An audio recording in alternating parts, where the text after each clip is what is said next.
So you're telling me there's a chance? Are you going to me? I would certainly like to. Hold it! Billy, I need your help, man. All right. Axel! The following is a world-class Bullshitters exclusive.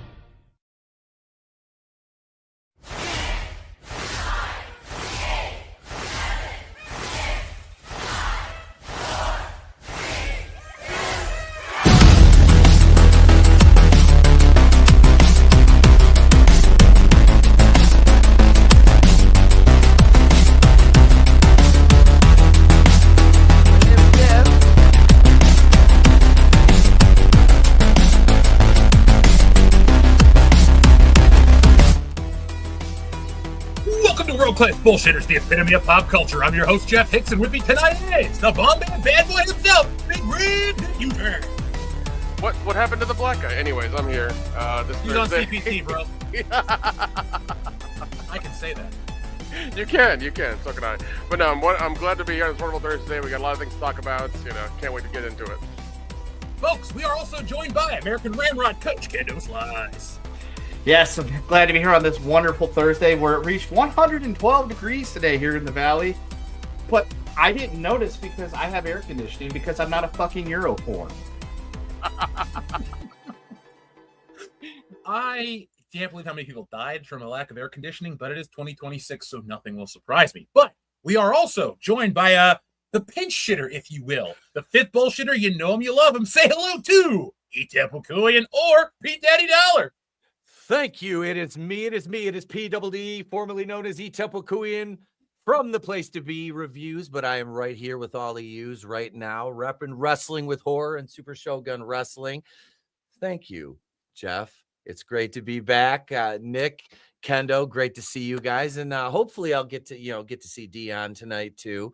But yeah, hail this chat, and I'm looking forward to this, boys. It's been a minute.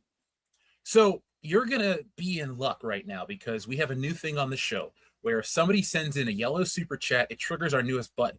And don't worry, if Dion shows up, we'll get him again. But Pete, are you ready to see the greatest episode of Family Guy ever? Yes, I am.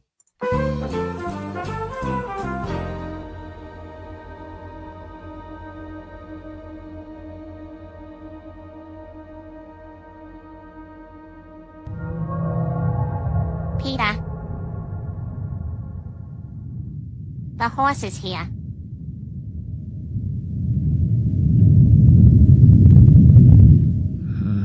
Hello, Dion.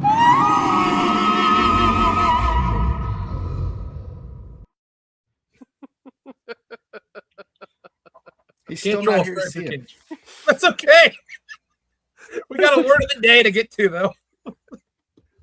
Jesus. Hey, didn't you expect Family Guy? You got a nightmare.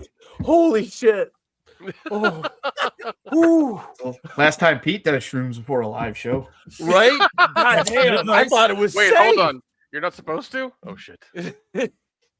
Sorry, you got that. Once you watch magic Batman Thursday. Forever in that state of mind, call me, Nick. No, I'd rather watch Videodrome like that. I just got it on 4K. I can bring it down. Folks, real quick, before we get into the word of the day, we have a quick piece of housekeeping. Nick and I will be at Dragon Con at the beginning of September. So, countdown is on. Get your tickets, come hang out, say hey to us. Yes, we're giant, but no, we're not scary. So, we'll be happy to see you guys. Are we scary? I mean, I guess it depends on the situation. Yeah. But that's all, folks. Check out today's video. Guys, can you believe that Supergirl's been out in theaters for just 2.5 weeks now, and it's already on clearance at Ross Dress for Less? The toys. I believe that. Because I mean, like, we all saw the writing on the wall as soon as they announced it. We were just like, why?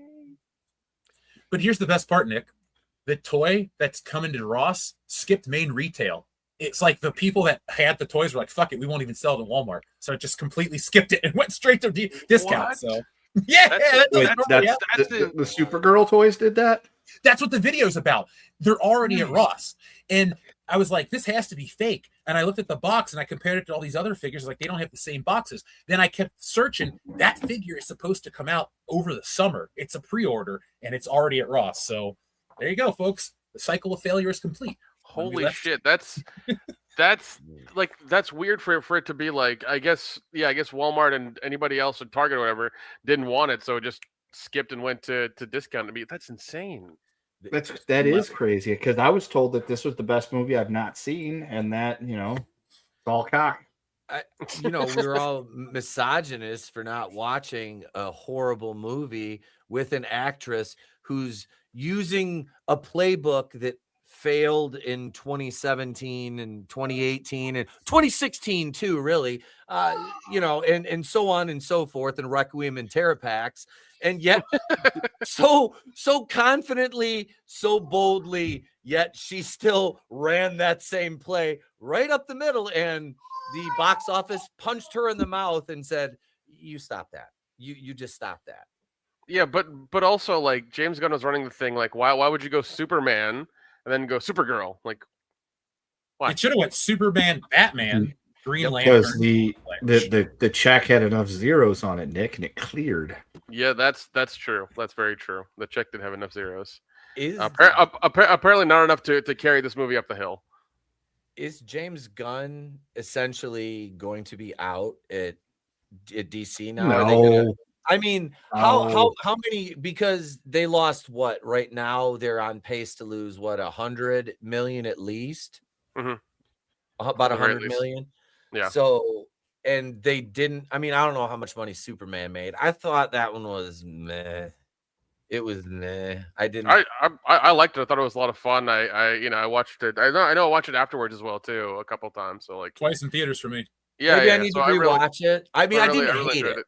I didn't hate it. It was, let me put it, it was better than any Superman we've got since Christopher Reeve. That's what I was looking for. I'll give it its flowers there. And what's his name? David Cornsweet that played. Dude looks the part. Like, I can definitely say that. I wish we would have gotten that kind of movie in that style with Henry Cavill. I think we were really robbed of that, and a true Ben Affleck Batman movie. That's the one I want. Yeah. I'm more of a Batman than a Superman fan. Superman it's like God mode. It's like you almost can't be. You can be a fan of Superman. Don't get me wrong, because I know J-Man, my co-host, is a huge Superman fan. So you can't. But it's like, I like Batman because he's just a dude that's rich and has tech and is fucking brilliant, and he's suave. Everybody likes Batman for that reason. Dude's a player, and he's got the coolest shit. He's got the best villains, and he's got cool cars, and he's not to sound weird, but like, you watch these Superman movies and there's this like weird romance between him and Lois. It's a little too wholesome at times. Like, Batman's got an edge. The women are sexy. They're violent, dark. It kind of checks off every box, because I like Superman. I like the character of Superman. Yeah, Batman loves those toxic women like Catwoman all the time. Like, she's always taking his wallet, and he's like, "Fuck, where is she?" He's a billionaire. He's got a few walls to spare. Nick. Theoretically, that was going to happen one way or another. That's true. Yeah, it is Catwoman. He knows what he's getting when he's getting her. So it doesn't even matter if there's the word cat in front of it, that she still doesn't get the wallet. God damn. Spot the lie. It's true. Folks, I'm sure you can hear us geek out more on Tuesday night, where Andrew, Script, and I with Aaron will talk more about, I guess, the geekier side of this shit. None of us care. Like, the countdown to Spider-Man's on. Nobody gives a shit. I think the Avengers is the interesting one, because that's gonna die, and I can't wait to watch it. No, well, Dune 3 is that same weekend. I think Dune 3 outdoes Avengers. I say Avengers moves. They're playing chicken. I say Avengers goes to a different weekend, because Dune has got Look, I'm just taking that as a Duke's Brothers bet Wow. right now. Put it on there. July 9th, 2026. Avengers moves because Dune ain't stopping. That trailer. Didn't Chris Gore just go to that trailer yesterday to a special screening? Like, Yep. a fucking trailer got Yeah, a so did screening. this guy.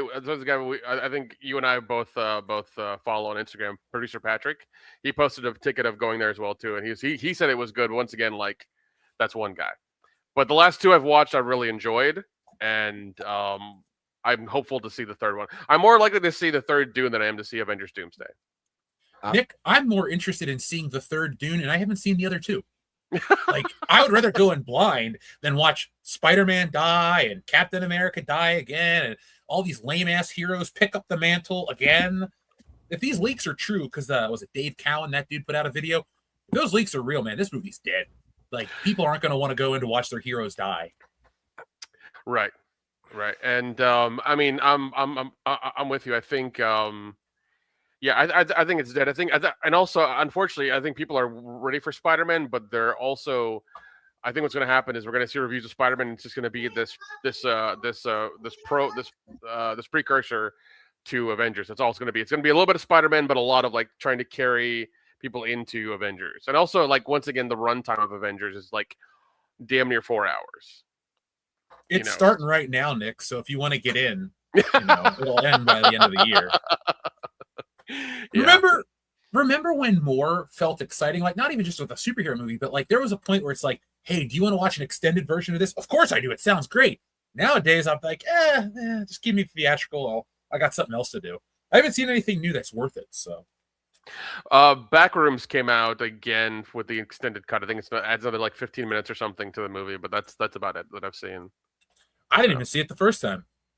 I mean, I enjoyed it. I mean, they're definitely going to milk the fuck out of Backrooms. They really are, because they're probably going to be 10 parts of it in the next few years because it's so cheap to make, it's so quick to make. We'll probably get one every year for the next 10 years. I think they should make our version, and I'm willing to Back play shots? ball. That's a better version. I would say Backrooms with Dion Green, but no, Back shots is much better. Black Room's with Dion. I think we can do. It's just him saying, "God damn it, motherfucker." Yeah, folks, if you would watch Black Room starring our word of the day, Dion Green, please let us know. While we have this, I think I'd rent out an office space here in Atlanta. We can shoot it in a weekend. Yeah. There's a lot of abandoned shit in Cincinnati, Nick. If you want to just come here, there you go. I'll do that too. That sounds too way bad better. that mall one. They tore down our local mall. It was a huge one. Oh, damn. I know. It was fun.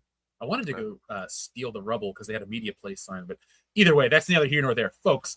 We have a word of the day from Shrebels08, and that word of the day is Dion. Dion Horizon, Dion and Horse. Stop or my Dion will shoot. For a few Dions more, live long or Dion hard. Flight of the Dion, Robo Dion. There will be Dion, not on this show, and the Dion in me. By the way, shout out to Maximum Boston. Every week is a race to boss, whatever the word of the day is. Each week. On our last episode of the show, I'm just going to say it. That's how we're going to end the show. We're going to drop the hard R, Nick. And that's the show, folks. Thanks for watching. But no, I wanted to shout out Maximum Clark in the chat for Dion Lishan, man. That's my favorite one of the night. So, folks, got to try to top that one. What titles do we have? Like, did we have Live and Let Dion? That's a good one. We do now. There we go. Tinker Tailor Dion Spy.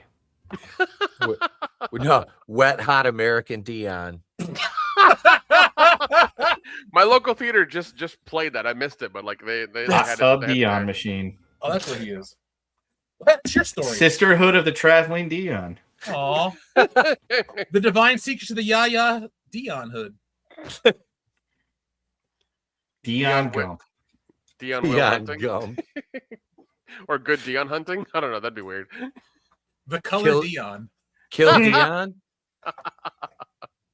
Don't kill Dion. He's not that bad.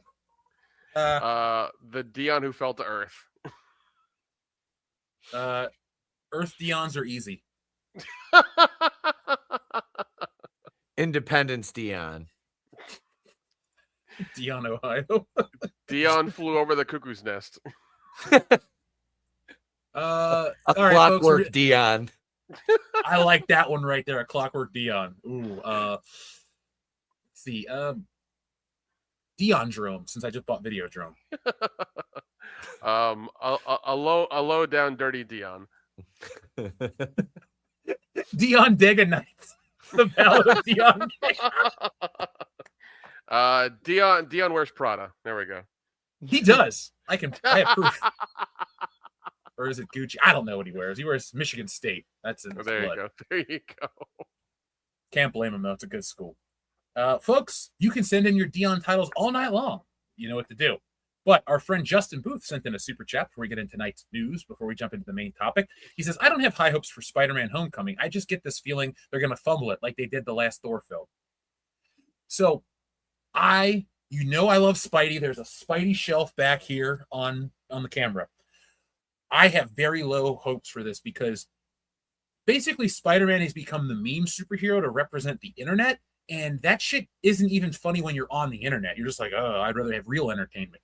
So I'm worried that it's just going to be a series of moments to sell Tom Holland and Zendaya, and then a bunch of just like, here's more Marvel cameos. Like, hey, look, it's the tarantula. The tarantula fucking blows. Oh, look, it's so-and-so. It's the hand. Like, look, Disney, Sony, stop with Cameo, the animated series. We want to watch a movie. We want to watch a story. We have attention spans. We have the time and we have the money. But if you're going to fill us with bullshit of, well, let's watch Spider-Man fight with the Punisher for 5 minutes. And here comes Daredevil. And here comes Kang the Conqueror and all this other shit. Like, nobody fucking cares anymore. The magic wore off in 2012 with the Avengers. It's just been the law of diminishing returns since Endgame. I'd say Infinity War personally. But Justin, I want this movie to be good. I like Spider-Man a lot. I just, based on what's come out, including the last one, I don't have high hopes because the ending of the last one was great. Once they all came through the portal, that movie picked up. But when you watch it without that part, it's kind of mid. And the one that preceded it, the second one, was garbage. And then the first one isn't that great either. And I own them all on 4K now. Nick, I got it for $2 besides the last one. I don't blame you. I really don't. I got to go to my, since I'm here in Tennessee again, I got to go to the video store up in Knoxville and go pick up a couple of more things. Dude, I went to ham on Prime Day and the Criterion sale. I got Breakfast Club, Pee-wee's Big Adventure, Videodrome, and what else did I get in the Criterion? Princess Bride. I got 4 Criterion films and then a bunch of cheap discs. So I've been watching a lot of movies lately. Awesome. Yeah, I even got my Independence Day in. Zendaya has become the female Pedro Pascal. Yeah. Well, I mean, she's not in a lot of stuff. Pedro Pascal was in everything there for like 3 years or 4 years. Zendaya's in the Odyssey and Spider-Man this month alone. Oh, jeez. Yeah, no. Also Dune. Fuck, she's also in Dune. Fuck. Yeah, so she's in a lot of stuff, Nick. She's everywhere. So yeah, Sorry. she is like Pedro Pascal. The only difference is she's not saying stupid, insufferable shit, at least that I've noticed. Because, Pedro Pascal did that.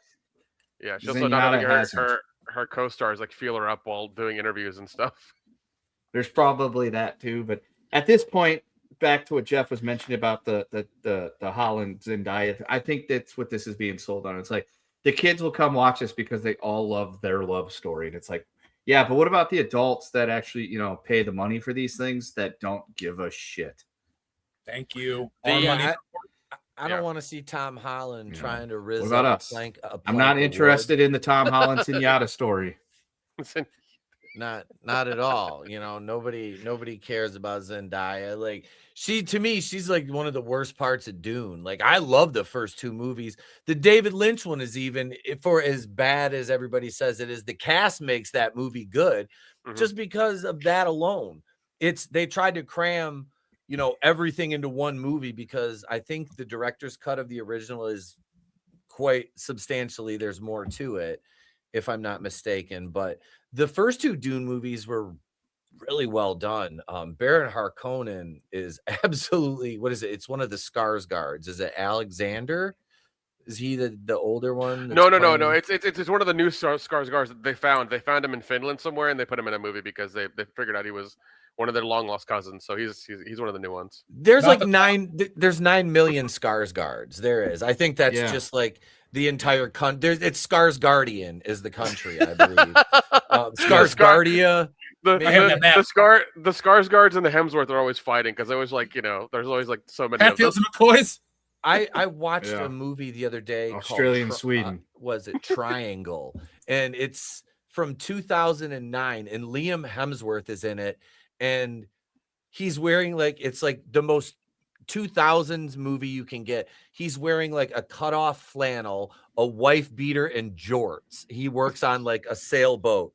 And I'm looking at him going like, oh my God. I say that as I sit here and look like Fred Durst, and I just realized that. I was gonna call you out on that because I've been watching a lot of Limp Bizkit documentaries, but I don't hate Limp Bizkit, so I don't either. It's Hey, like, that was the last band to shoot their music video on one of the Twin Towers. Yeah. I will don't abstain hate that from video at all. I know I was jumping. I was going to be classy. Pinky's out. Hey, nothing is worse than Limp Bizkit's cover of Behind Blue Eyes. That's oh my God, embarrassingly bad. Look, to be fair, if I'm Fred Durst and I'm pitching a music video idea and I'm like, I want to make out with Halle Berry, like, because it was Halle Berry. Because that movie was that was for the song the movie Gothica. With her. Okay. And right. I'm like, yeah, which that movie is actually, I think that's kind of an underrated gem. That's a good movie. It's got a good twist to it. But yeah, that was why that video is like, yeah, Fred Durst is like, I get to kiss Halle Berry in this. Hell yeah. And then Billy Bob Thornton's like, I can one up that. I've never and seen Halle that and Halle Berry never acted again for a while. She got that Oscar, and then she made James Bond. What? No, Catwoman fucked her up. She was in Catwoman. So, real quick to tie it back to what we were talking about a second ago, I saw a great meme. It was like, why is everyone getting so political about Supergirl? Back in my day, we had Catwoman, and we made fun of it, and it went away. Like all these nerdy. It's funny too. The people that dislike it are called incels, but it's the incels that are the ones that are defending this. Like all the dudes on Facebook and their fucking Supergirl t-shirts, and they're like, "Hey, I'm here to support the movie." Yeah, but sorry, girl. We don't care. But also, this is the same thing where we always get on this word. Like you'll hear a lot of people saying, "Oh, it failed because men didn't go see it." I'm like, is this movie for the girls? Like, why didn't the girls go? They went and saw Barbie. Yeah. They made Barbie $1 billion, but they can't do it for Supergirl. Like, I don't understand. They don't go to the WNBA either. That too. Who wants to watch that shit? That too. It's just like if you want to support these things, financially support them. That's how you make a difference. And how you get your voice heard is like on all these things. Like you actually financially support these things, because if you just share shit and just say I really like this, that does nothing. You have to like put money into it. like with any fandom. But Nick, the problem, what you're saying though, is when they're talking about, oh, I like this and showing it off, it's to get attention for themselves. No, 100%, 100%. Support it and buy it. They don't get to say, look at me, I'm so whatever. Like that's no. I'm 100% with you. Yeah, like just showing off and like being in that little shirt and being in the theater, that's great. But like, come on, like if you really like these things and you really believe in them, then you're gonna financially support them. That's how it always is. You put your money where your mouth is, or you shut the fuck up. It takes effort, Nick. Whereas you can bang out a tweet or an Instagram post real easy. You are 100% correct. Effort. Everybody's gotten fucking lazy. If it's more than 3 clicks, they're not going to do it. Oh, I know. That's it too. More than 3 clicks is 4, and 4 is a clan.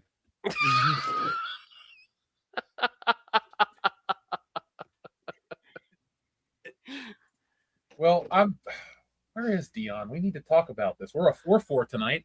I guess we're a clan of bullshitters, right? Is that why Dion's not here? He feels scared? That's what it is. He feels scared. Well, hold on. We got some more Dion titles from our friend Enrique Vasquez, who says, "No Dion for old men. Show Dion." Can you imagine Dion in Showgirls? Oh my god. I feel like he would pull like a fucking Tu Wong Fu and put on a fucking wig and a dress. Like he would do that. Yeah, oh no, it's right. But he would just be Dion the whole time, be like, God damn it, these fucking shoes. Yeah. All right, black ass and these goddamn fucking high heels. We're gonna have him out there looking like Nyla Rose or something. Is he still a wrestler? Yeah. Somewhere. It's still failing upwards somewhere. I don't understand how.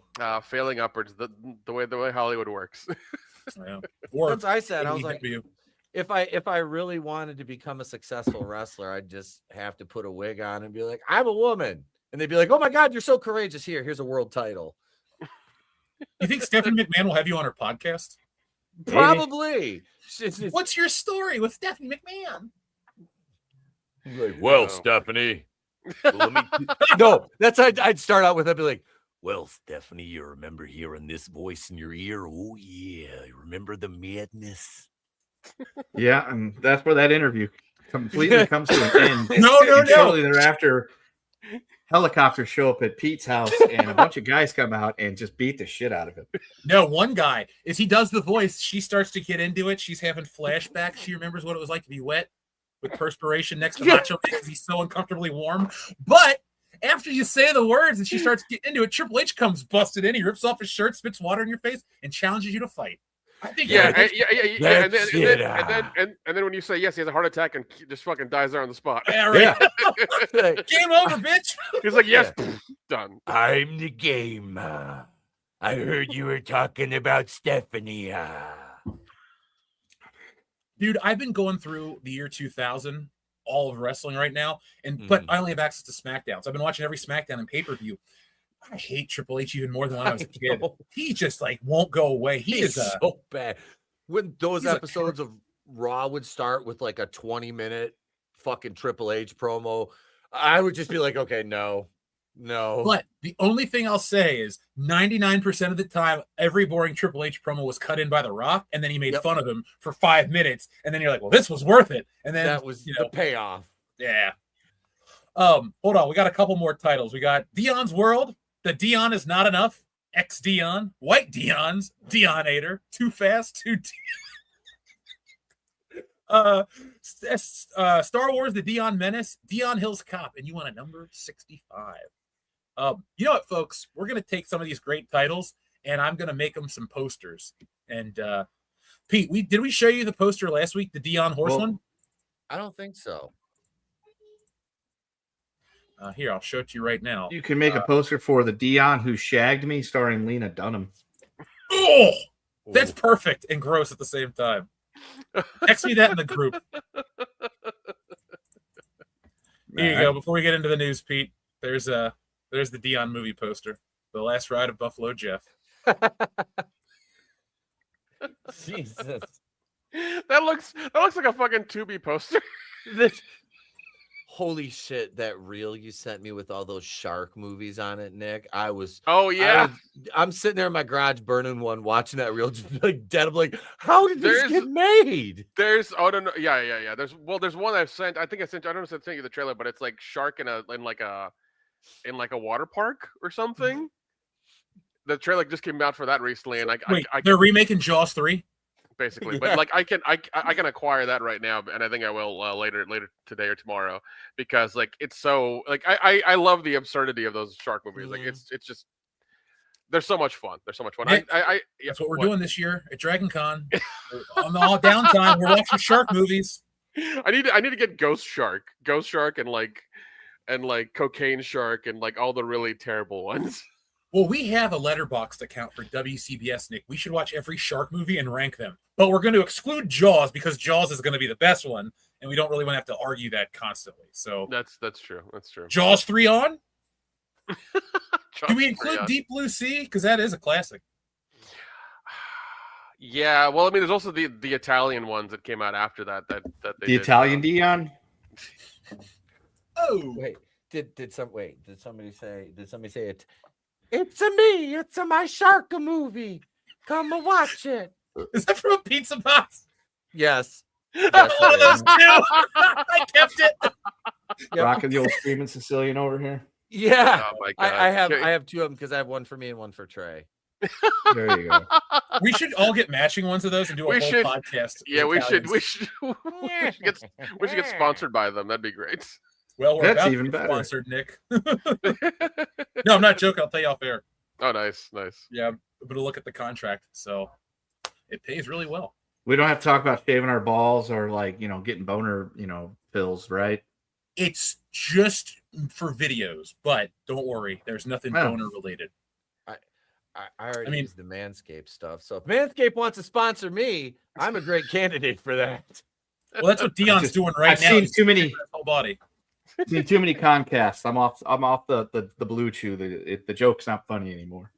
Yeah, that show has fallen apart. Let's give a number 65, and then we'll talk to our friend Overkill, and then we'll get into tonight's show. So, Enrique had a request, and here it is right here. It's Bob Weaver's house. It's Don's house. It's the Williams house. Let the cat I tell you. It's me, Austin! Oh, son of a bitch!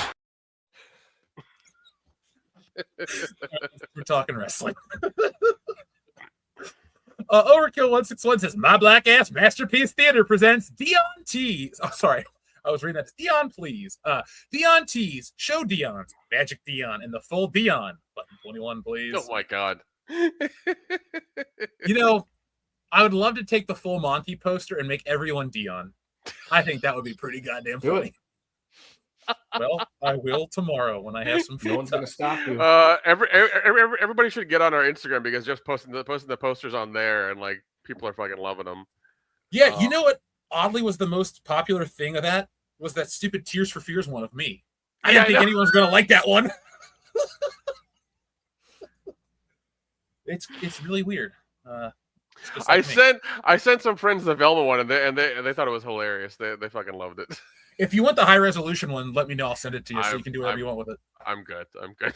Oh, now I'm going to Photoshop into worse now, Nick. Do your worst, sir. Do your worst. I won't put it on this channel because I'll get myself canceled. But if you can't put me between like Velma and Daphne, that'd be good. That's every man's dream. Maybe you get it. Anyway, folks, you requested a number 21 Overkill. Here you go. Say his name and he appears. I believe in Joe Hendry.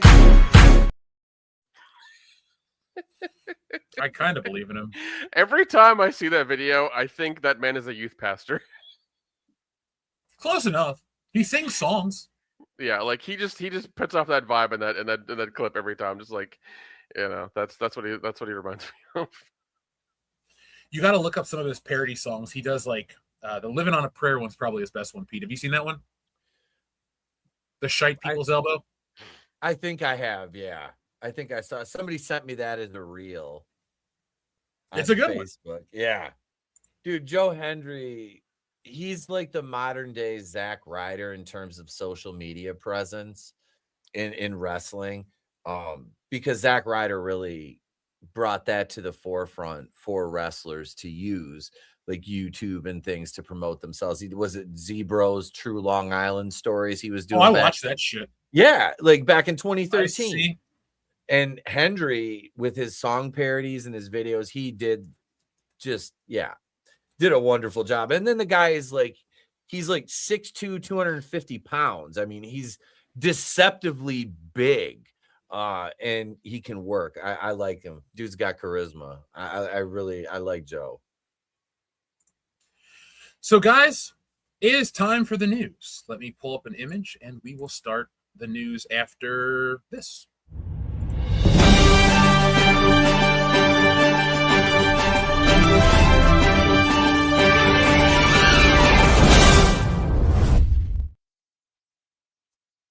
So, folks, we are in movie season, and 2026 has been one of the worst years on record in terms of quality box office performance. It's been a shit show across the board. And luckily, we have another shit show in the making from our good friends at Disney. Now, I preface this like this. As you all know, I like The Rock, the wrestler, but the actor, I don't really watch any shit he's in. And I'm surely not going to watch the Moana live-action version. But have you guys been hearing about how this is projected to fail and how much people hate this movie? Yep. Mm-hmm. Yeah, I keep hearing like between 40 and 60 million opening weekend, and because like nobody cares for it, nobody wants to watch it.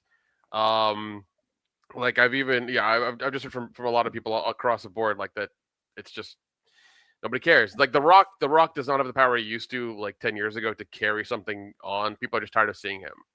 They're tired of him putting out like shitty products and things like that. Even with the Killing Machine, we tried to go like for an Oscar push. Like nobody cared, nobody gave a shit. So I think people are hard up on the In-N-Out Burger thing, which I think is dumb to one lie about, and two, it's dumb to hold a grudge over. It's just a fucking cheeseburger. But I think they're still pissed about that Hawaii thing. Yeah, because him and Oprah collectively could have paid for all that stuff and got those people like back to normal, but Oprah could have and should have with her fucking billions of dollars. 100%. And her no children and her I don't like Oprah personally. Yeah. 100%. Yeah, no, they really should have. And yeah, when you do shit like that, it was like it was like the song that all these celebrities did during the pandemic. It was like that. It was just like that. And it's just like you've lost touch with the audience, and it's just like, well, fuck you guys, So yeah, when people have shitloads of money, more than like most of us combined, and you're like, these wildfires are terrible, but you can help. It's like, why aren't you fucking helping? Exactly. I just find it funny that his bad press is leading to this movie shitting the bed, and it's got terrible reviews, and he's the thing that everybody critiques. It's got a 36 on Rotten Tomatoes, a 5.4 out of 10 on IMDb, 45% on Metacritic. So do you think this is going to be the end of The Rock's headlining career, or is he just going to go to Fast and Furious and make a bunch of money and this will never matter? That one, because I see where people were complaining. They're like, this is literally a shot-for-shot remake of the animated one. So blah, blah, blah. It's like, yeah, well, what do you expect? They're expecting to cash grab off this shit to say, look, you remember Moana? Well, here it is again, but it's a live action with some CGI, lots of CGI. And we went to the movies a couple times, and last week we went and saw the TMNT from 2007 in the flashback cinema. And we saw Minions and Monsters, and they ran the Moana trailer before both movies. And both times I sat there going, this is going to suck. And I had a 4-year-old with me who probably should have got excited for it. And he was just sitting there watching it. And then he's looking at me. He's like, is it time for the movie now? And it's like, yeah, you don't really care about Moana either. So yeah. The Disney parents are the only ones that are going to care. Or the adult Disney grown-ups. The weirdos. That's weird. That's so weird to me. And they're like they're like furries. They're just weird people. Right. I just watched the animated Moana when I was in the hotel last week with the family because there was nothing else on TV. So we settled on that, and the animated one is so good. Like it was like the Lion King. It's unnecessary to try to make a quote live action remake of this because you're going to spend what $300 million making it, and you're going to lose about 150 million to 200 million. And then it's, why didn't anybody come see our shitty movie? Well, because nobody asked for this. Nobody wanted it. Nobody wants to see The Rock in a wig that I have sitting out there on one of my mannequin heads on my VHS rack. And nobody needs a live action version of this. It doesn't need to happen.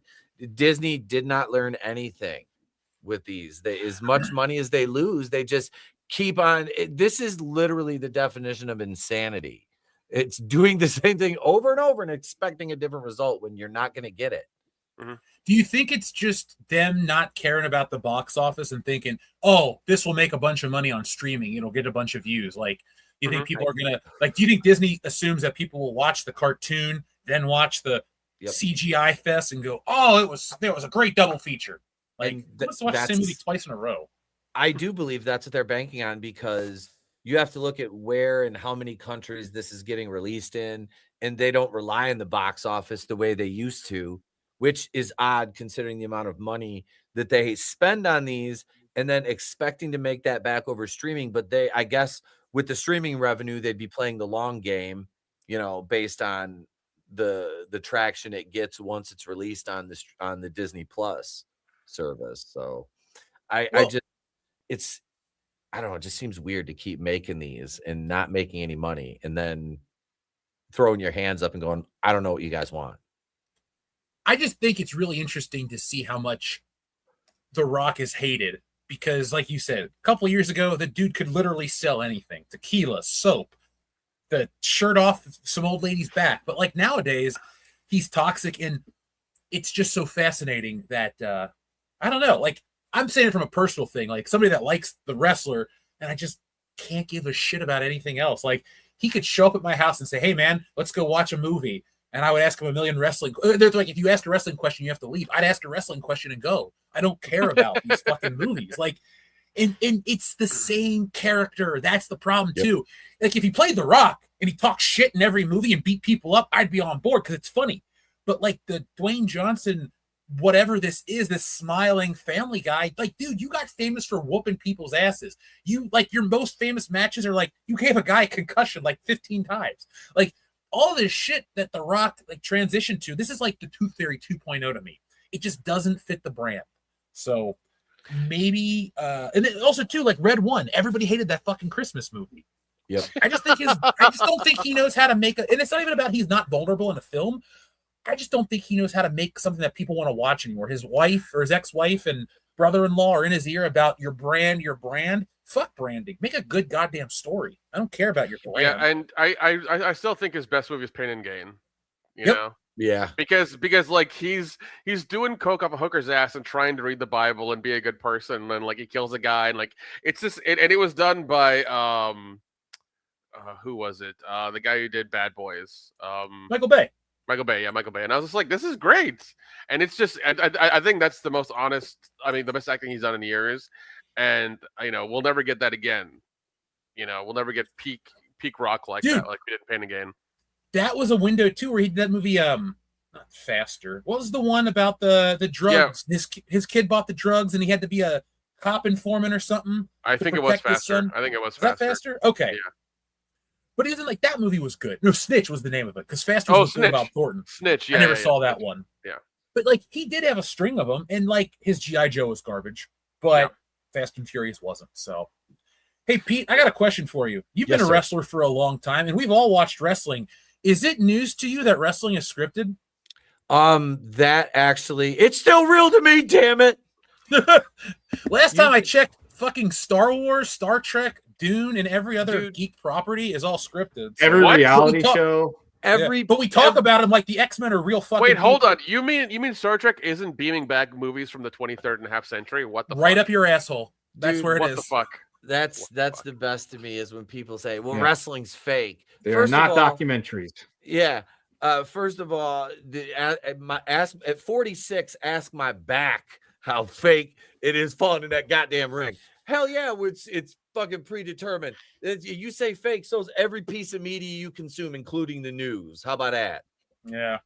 Every fucking piece of media is scripted. You watch a movie, well, that's fake. If Tobey Maguire jumps off a building, he's a stain on the pavement. Wait, he can't shoot webs out of his wrists? Surprisingly, no. When I talked to him last, he still hadn't harnessed that power. And then he ended up. Tell me that Robert Downey Jr. didn't build that suit in a cave out of scrap parts? No, that actually was real. Oh, okay. That's legit. Okay. That was it's Robert Downey that was Jr. Like the that was legit. That's where they got the premise for the movies. Like that was a legit thing. Oh, okay. Oh, look, there's Doing. Doing? Who's Doing? You've never heard him call you that in the 10 years he's been on this show? No, He's I've calling it all the understood it. time. I take it as disrespect. I play it as new, so I can decide I'm not going to have to whoop somebody's ass. Who the fuck is Doing? Well, I think Doing. Who's Doing? It doesn't matter who Doing is, jabroni. You're Doing. All right. I'm gonna get your ass. Anyway, Dion, we're talking about how was Moana the live action? We didn't go see Moana. We went and saw the Seth Rogen movie. We're gonna go see Moana. Invites? You saw invites? Yeah, the invite. Yeah. How was that? And how many times did he fall asleep in that? So I did fall, so I had to get up and pee a couple times. But it was actually pretty good. I liked it a lot. I liked it. It was definitely dramatic. Like you can tell Seth Rogen in his dramatic era, he in his soft bitch era. But it was actually pretty funny.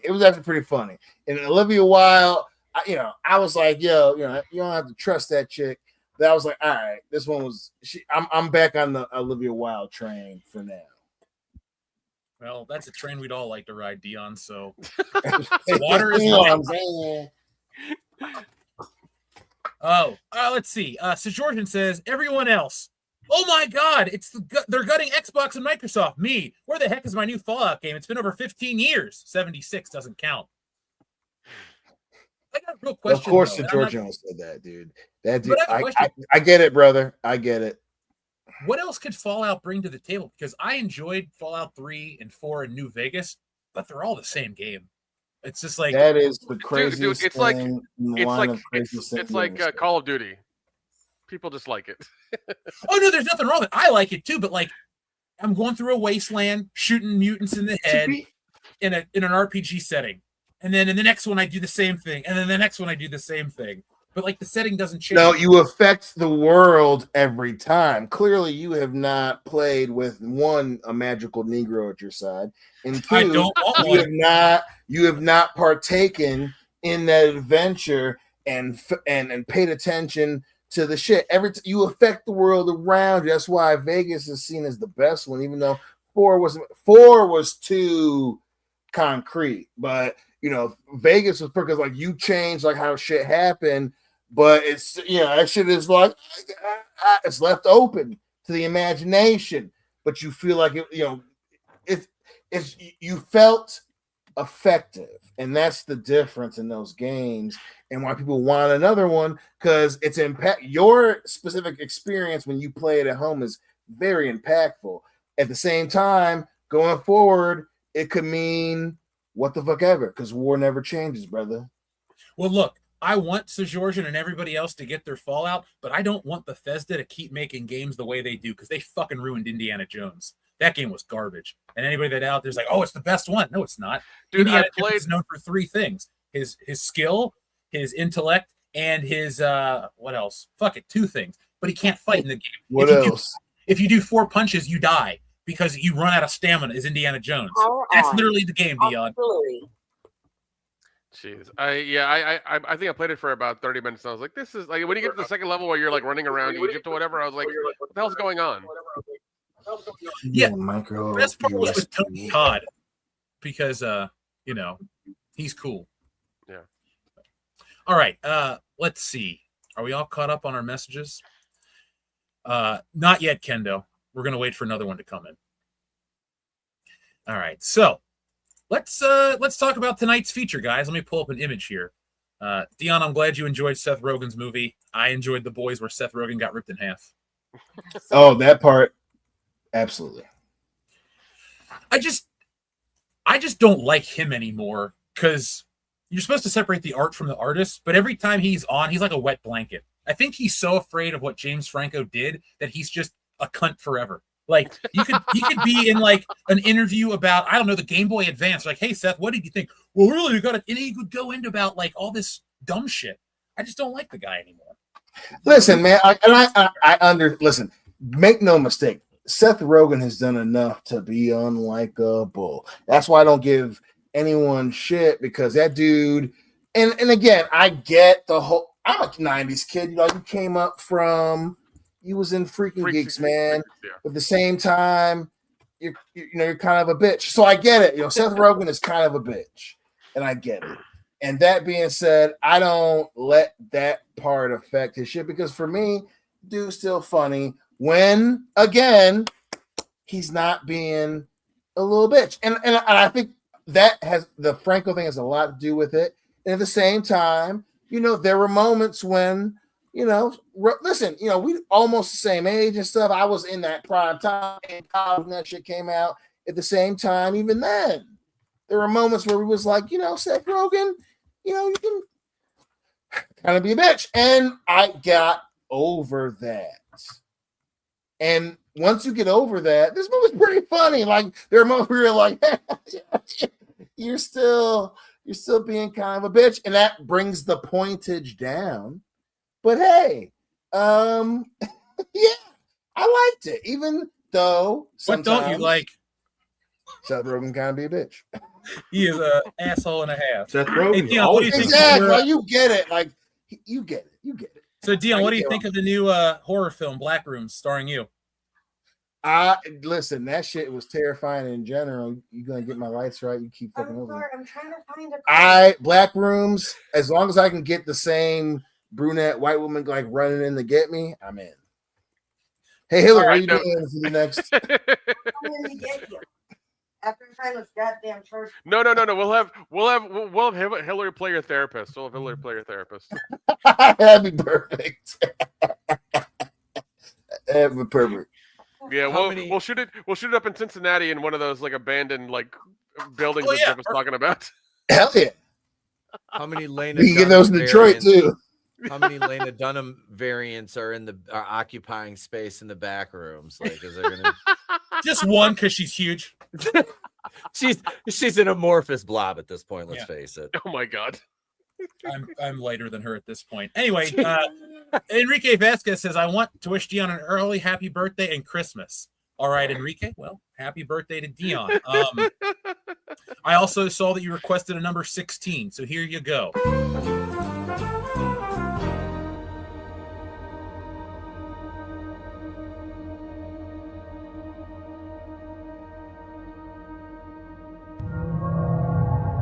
Peter. The horse is here.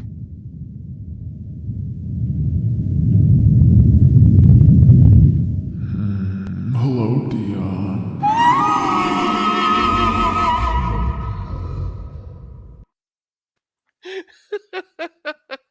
Hilarious. Well, I'm sorry, but Enrique paid twice.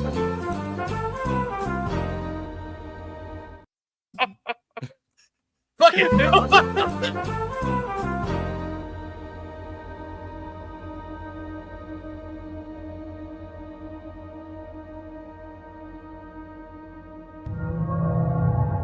Peter.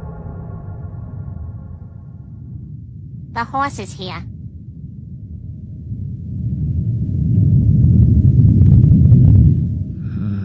Hello, Dion.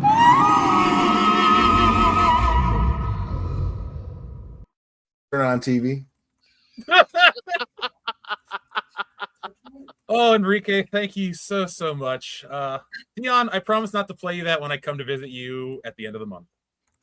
Well, if you do, I'll just make sure that I remind myself I know where you're sleeping. I know where you're sleeping too. That's true. That's true. But you already coming in. You got on 2 strikes. That's You know what I'm okay. saying?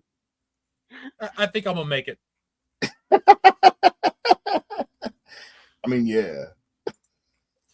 All right, so folks, tonight we're taking it back and we're having a little fun. We're currently in the middle of summer movie season, and as you know, this summer isn't the greatest summer movie season on record, but WCBS is guaranteed to figure out what the best one is with your help. So tonight, folks, we're breaking it down. Instead of going from the beginning of the blockbuster from 1975 with Jaws, we're going to break it down into 2 episodes because 50 years of movies is just too much for one episode. So this week is 75 through 2000. Next week is 2001 through 2026. So tonight we're going to figure out what is the best movie of those years. But we have a lot of great ones, guys. So how we're going to do this is I'm going to take us back. I'm going to read you some of these films, and then we're going to rank the years, S tier, whatever, okay?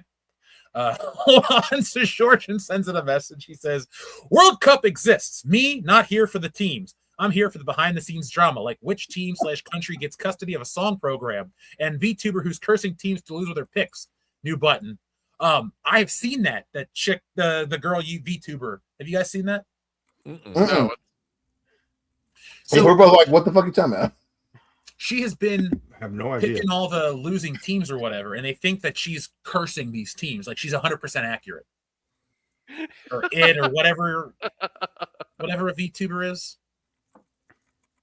Look, I gave up She's after picking the games. Is what you're saying? What? She's picking the games correctly. Is what you're saying? The opposite. She's picking all the losers, and people think it's cursed. Got you. Well, Yeah. get the dude who lifted the curse on the Knicks to come, come counter that shit. Danhausen. There you go, Danhausen. Yeah. Danhausen. You mean Danhausen? Are cursed. Yeah, get him down there. He'll counter her bullshit. I'm okay with that. He's awesome. Pete, are you a fan? I am actually. I thought he was always funny in AEW, and the curse thing, they give you just enough of him so you want more. You know what I mean? Like I like Danhausen, and he sells more merch. I'm jealous of the amount of merch he sells. Like, really, it's yeah, dude's funny as hell. He's got a great gimmick, and he barely has to work. I mean, at at that point, like, and I know he had an accident years ago he was injured in, which limits what he can do, but still, I mean, he makes the most of his opportunity. And I'm a wrestler, and guys like that, I say, get your bag, make your paper while you can, because I think it's especially when you have that lightning strike, because it's very rarely it strikes twice. It's happened, but make your bag. And he's doing that, and the dude's entertaining. I concur. Oh yeah. All right, getting a pen here. So, folks, the way we're going to do this tonight is we're going to give you the summers, and we're going to rank them S tier through F tier, and then we're going to decide of the S tier summers what's the best. And then after that, we'll figure out what the best summer blockbuster is from that time. So sit back, relax, and enjoy, and join us for a while. So Georgian requested another new button. Let's see, what do we have here that's new that I haven't played ever? Should we play a really offensive one, Nick? Yeah, let's do it. Yeah.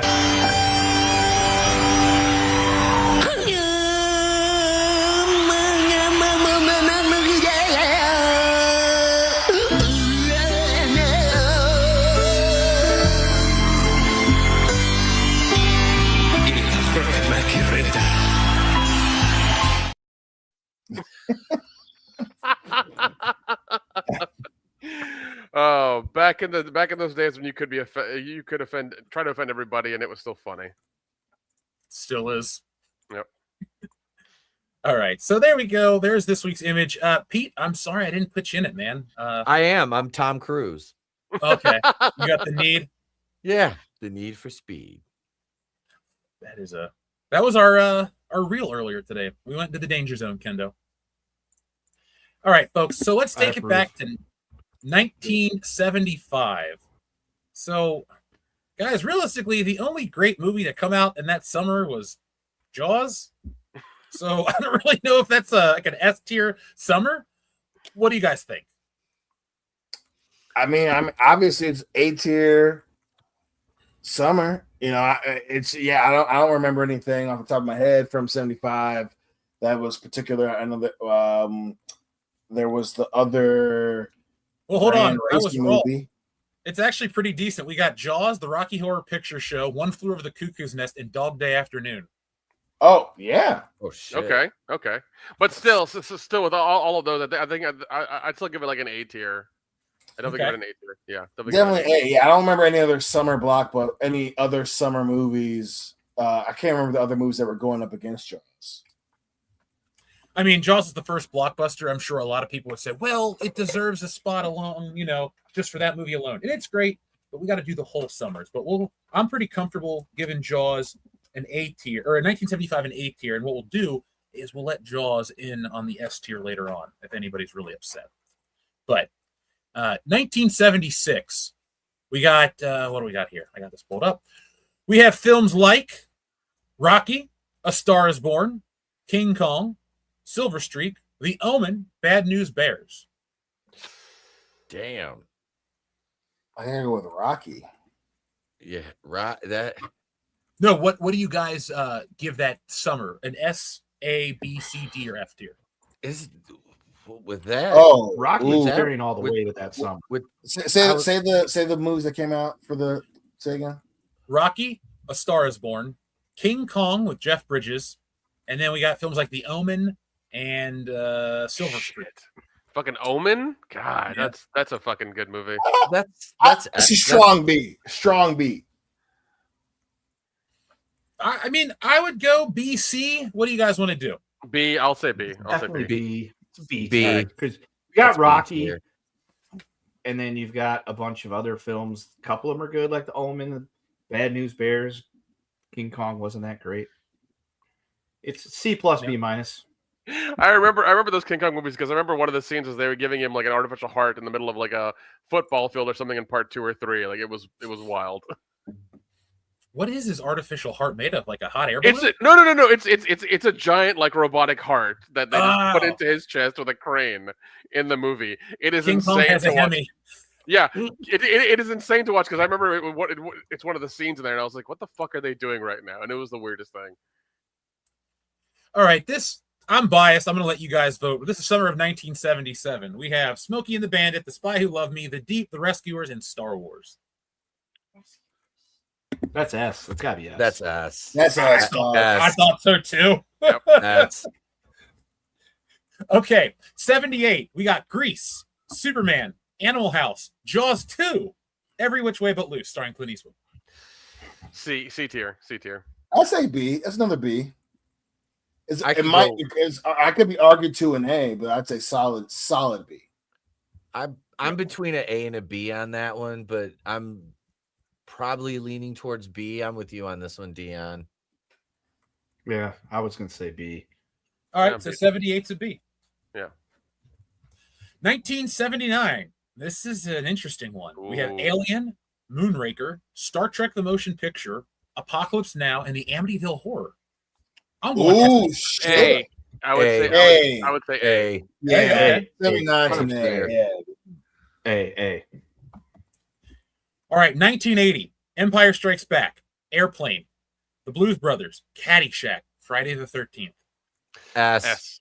That's 100. S. Every one of those is a winner. That's fucking I was- wild. I was That's just a waiting fucking for you banger to, lineup. Yeah, I was gonna say was- Pete was waiting for it. I was waiting Yeah, and for you if to you read got a S. collection where you're drinking with your homies, you know what I'm saying? And you're like, yeah, it's a great night, dude. Yeah, that's 80 right there. Empire Strikes Back is not only like one of the best, it's not only the best Star Wars movie in my opinion, but it's one of my literally top 5 favorite movies of all time. And Friday the 13th is it's kind of my thing. I'm kind of Jason, You're like, oh, it only shaped a huge part of my life, right? Oh, Like, and it came out with one of arguably the greatest sequel of all time, arguably one of the greatest movies of all time. Mhm. I'm sorry that my whole life is right here in 1980. I get you. Yep. Yeah, I got it. Not, That's it why I also love was you, the man. year I was born. You know, get that me, was- man. You get me, man. Hey, Pete, Yes, sir. I got the new Friday the 13th on 4K, the original on 4K. It looks surprisingly good, like real good. If you got the right setup, I'd get a copy if I were you. My tag partner Ray is on me, and he also has a channel. Cheap plug for Killer Pizza videos. But he's been on me to get, because he's buying all these 4Ks. He's a huge physical media guy too, and yeah, He needs to be today. he buys a bunch of 4Ks, and he was like, "Oh, you guys!" It's like, okay, so I'm getting ready to upgrade to a 4K player because my TV has the capability for it. So it's like, all right, I need to get in on this now, and I would love to see the Friday the 13th in 4K.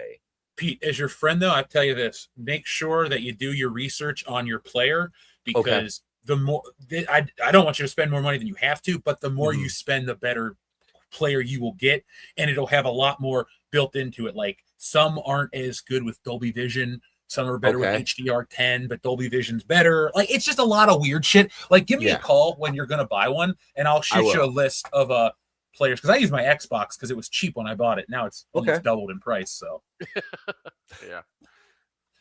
all right, guys, let's get to 1981. We have Raiders of the Lost Ark, Superman 2, Clash of the Titans, For Your Eyes Only, and Stripes. That might be another S. I thought so too. was gonna say, fucking Stripes. Come on. Yeah. Come on. That's why I love you guys. Oh fuck, I love you guys. we're just talking about Stripes with my dad earlier. You know, Hiller and I were Um, just talking about Stripes. Dude, I got the director's cut version a couple of years ago, and I was just like, it adds like 10 more minutes to the movie, but it's so much better because you get some of the jokes that they were doing and stuff. It's a little bit more, a few more punchlines. Oh my god, I fucking love Stripes. I can watch the Stripes all day. Hell yeah, I enjoy that Fucking film. love Stripes. Oh my god, actually. Now, I know what the answer is to this one, so I wrote it down already, but I'm going to read it for the chat. 1982, E.T., Blade Runner, The Thing, Poltergeist, Tron, Conan the Barbarian. Just say yes. Just say yes. I already wrote it down. I'm done. Yep, that's us. Yeah, E.T.'s the only one I wouldn't watch, but everything else, like I would happily watch. Yeah. Even We if need to come up with a new tier at this point. You don't like to watch ET because you watch movies, but you also know if someone like dumb little kid walks in and ET, you get it.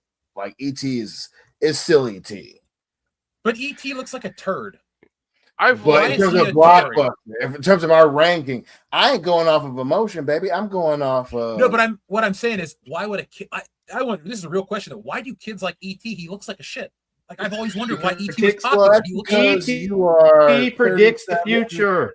You're 37 and you've lived through a multitude of historical events. You're jaded. I love you very much, but you're jaded. It came out before I was born. You've been hit in the face. You know, kids love little goofy dumb bullshit. The kids love the listen. Don't get me wrong. The little dogs that save people. Thank you. Paw Patrol, they're cute. But fucking kids, Cabbage Patch Kids. Fucking kids love the little goofy, the Garbage Pail Kids. That I don't know about that one. But they love the fucking the little goofy dudes with the mask, with the game, and they kill each other. Fucking Squid Game? Among Us. Squid Game, Among Us. Game. They like kids like little goofy things, especially in the 80s. Because it was the 80s, man. Yeah, like they love things that are goofy. He's goofy. He looks like a dog turd when he turns all white and pasty. Like, and you say that because you have seen a lot of dog turds and you're old. You're old. I think you're the old one, Dion, because I feel great. Yeah, I just broke a physical record today. Like, I ain't worried about feeling Dion, old, brother. Dion's knees keep popping like fucking bubble wrap, and his Hey, listen, you guys only say that because I'm your magical Negro. You have been spoiled. I'm as black as you are. Because I'm your magical Negro, and you dare question me, which we'll deal with that. Listen. Dare I say, Jeff is better because he has privilege and he's magical. Yeah. Well, no, Jeff is magical. That's not magical. Jeff is exceptional because he is within his physical. He's within the physical limitations. Me. I'm the magical Negro. You know what I'm saying? It's a different plane. I'm a you're in that society. The fucking numbers don't lie. Jeff, he's there. I'm just the magical Negro. It's different. A white boy comes to me, obviously. Dion, go ahead, please take that poster and just how you were talking earlier about what was it? The full Monty, and you were gonna make it all Dion's. Scrap that. Get the Society of the Magical Negroes, make it all Dion, and put it on a shirt. I was That's gonna where say, we're at. Do I list that on my resume is under skills and like other activities? Like I have access to a magical Negro. Yeah, it's okay. No. It goes into the hobby section of your resume. Pete didn't know the cauldron of power he fell in when we all met up in India. I didn't know that. I didn't. He didn't know what that was, right? Calm down, He was Ella, like, calm yo, down. he was like, I listen to these fools online. It's kind of, me and my wife can go down there, have a good time. He didn't know that he was gonna be like, yo, some shit goes down. Oh my God, where's my magical Negro Dion? Hey man, like you have multiple ways to communicate with me, and I get it. Sometimes that power is scary. Just know that I will be here. I will be here for you because I also love Friday the 13th. What year is it? It was brand new. No. What year is it? 1995. No. I would be why is Dion the fourth Sanderson sister? Be like, well, look. Let's get my back. Flip phone. Hello, Dion. I need my. I can next tell it. I got the next tell. I got the two. I can chirp and be like, yeah, I need my magical Negro stat. All right, guys. Negro talk is over. Back to the shit.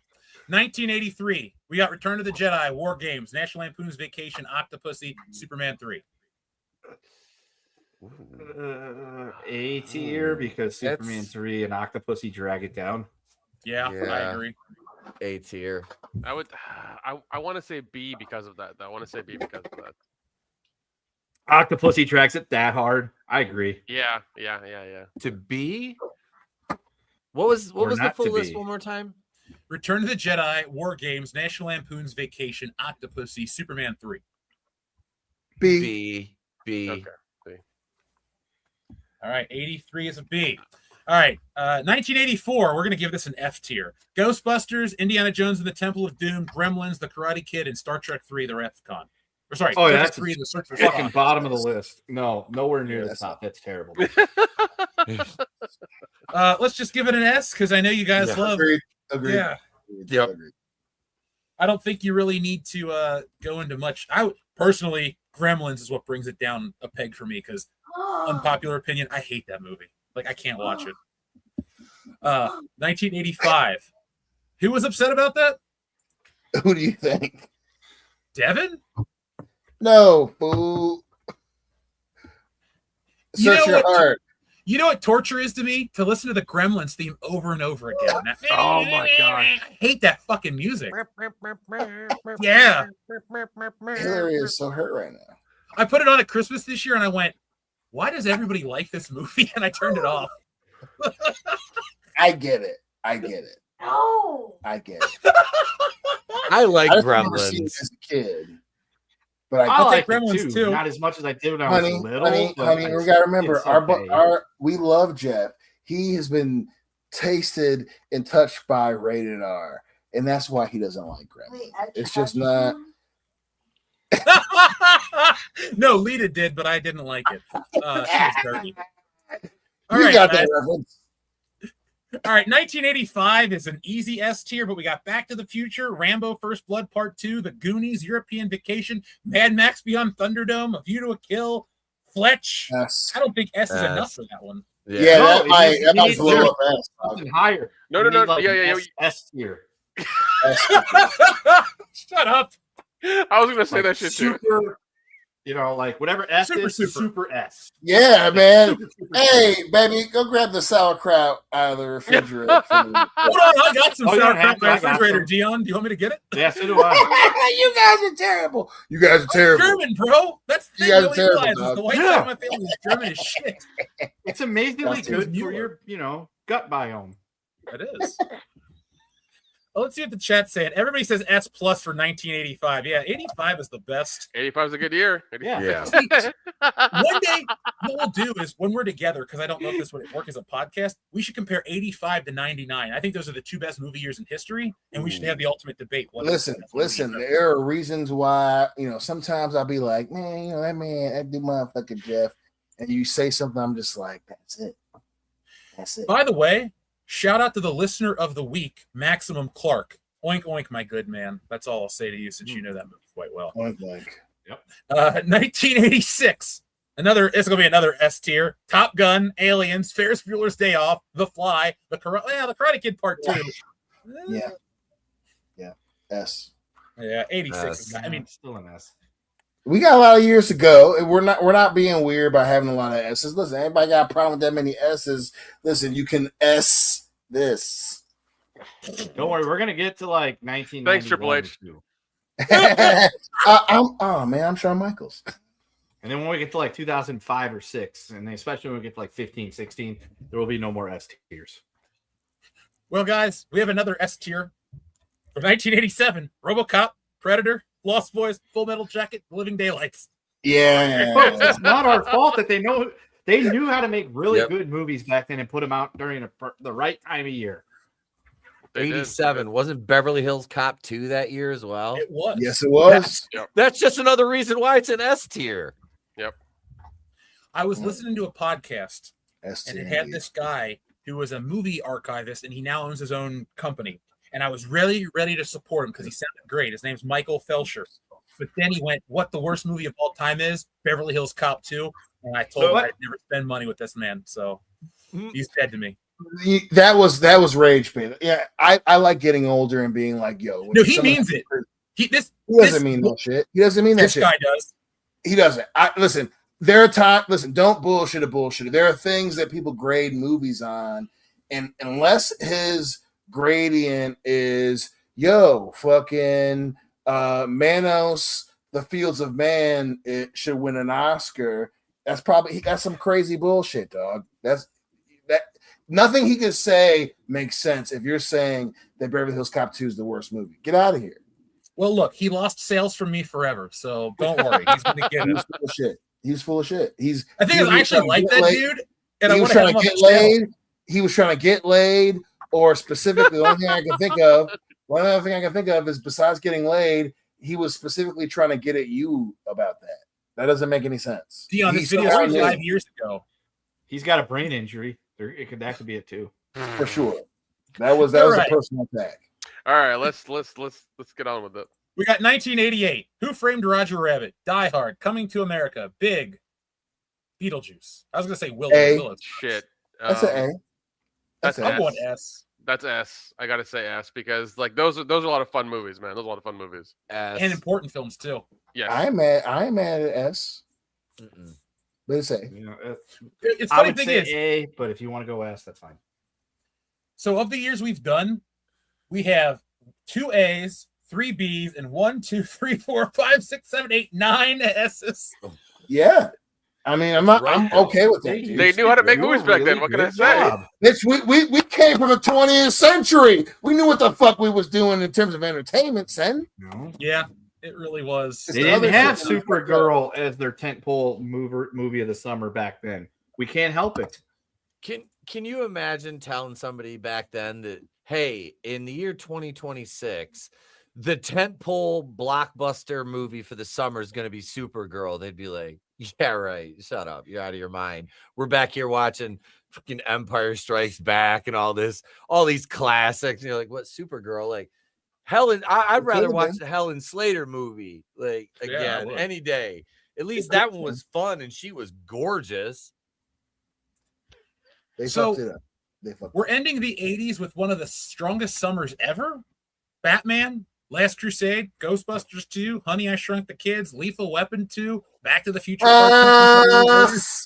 Yeah, I know, right? Yes. Embarrassment. S. I'm at the movies every weekend that summer. I'm at the movies, so there you go. S2. Oh yeah. You were alive back then, so you could have. Technically, we were. Yeah, but we were like, no, you weren't.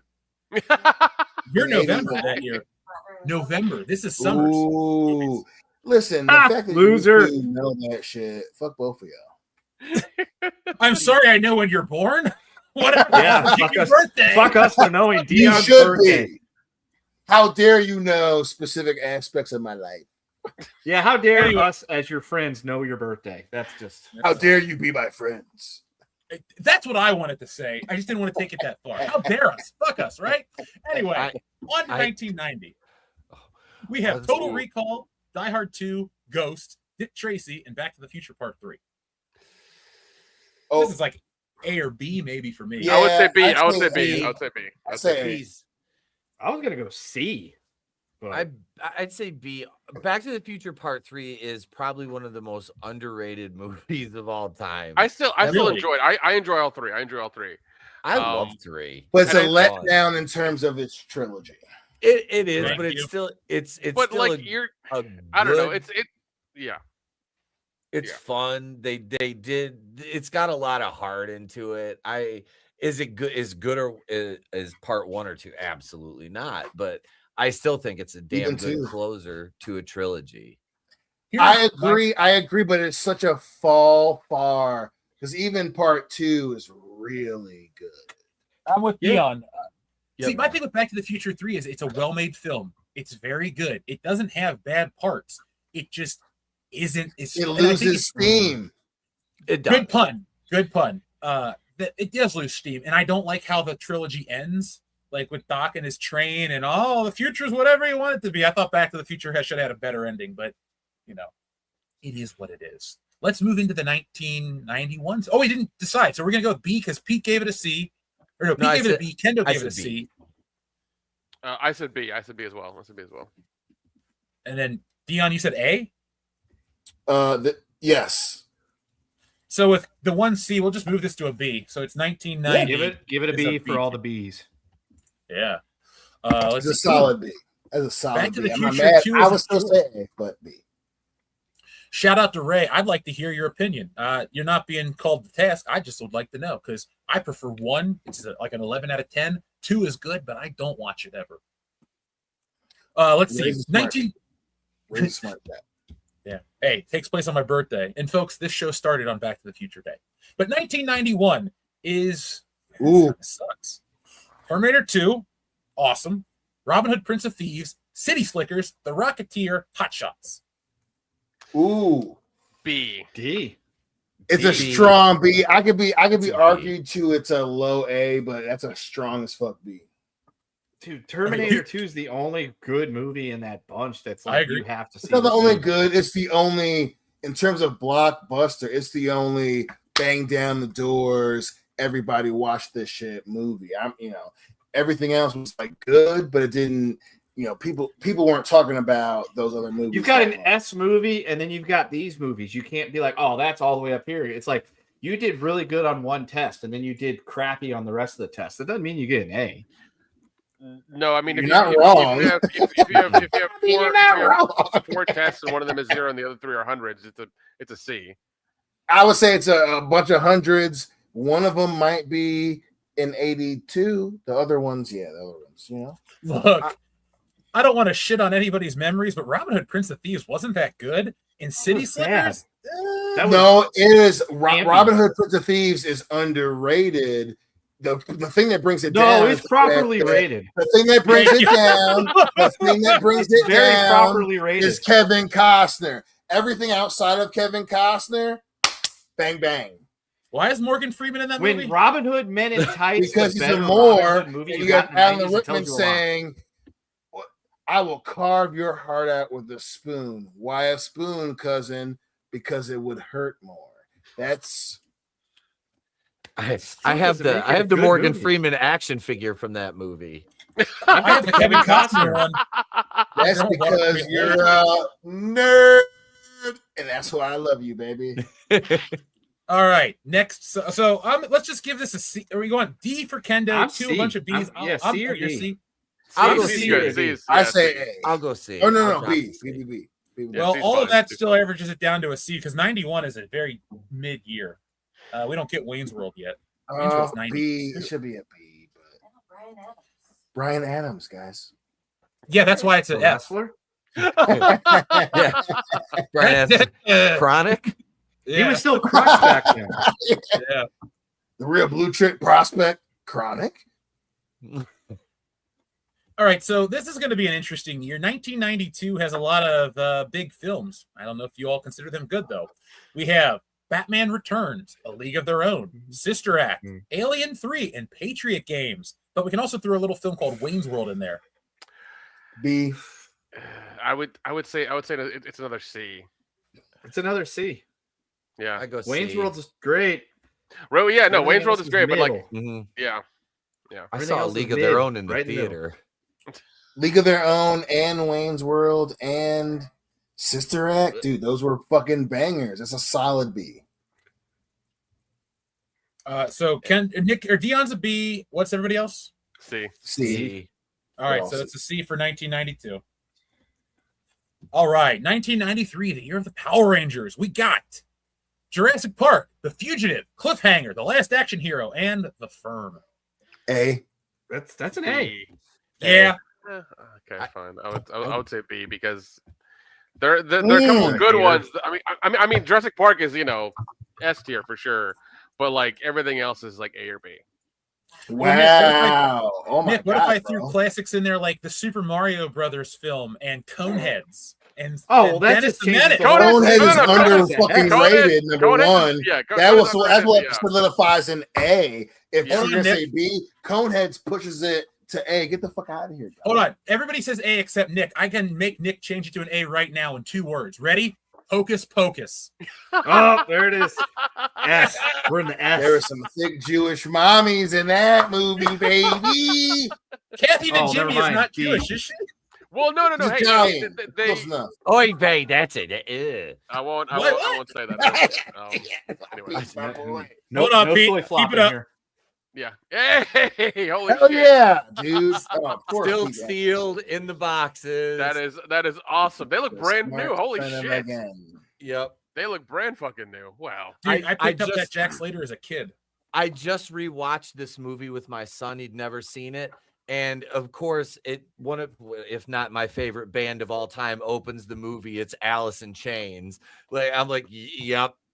I forgot how cool, because I saw this in the theater as a kid, and I was this. Yeah, I just bought the toys like a year or two ago in a toy store. And you've I got a saw man them in the little- box. And I mean, Fugitive is a good movie, but it's not that high. I do like Fugitive. Fugitive is really good. Wait a I minute, just hold thought on. it You was say The good. Fugitive's a good movie, but it's not that high? Yeah, I mean it's a It's great that movie, but spice that makes me want to just hug on you. At the same time, you're wrong. It's an A movie. That's crazy. It's not an S movie. It's crazy. Yeah, That's yeah, exactly. crazy. It's not- That it's not an movie's S movie for sure. awesome.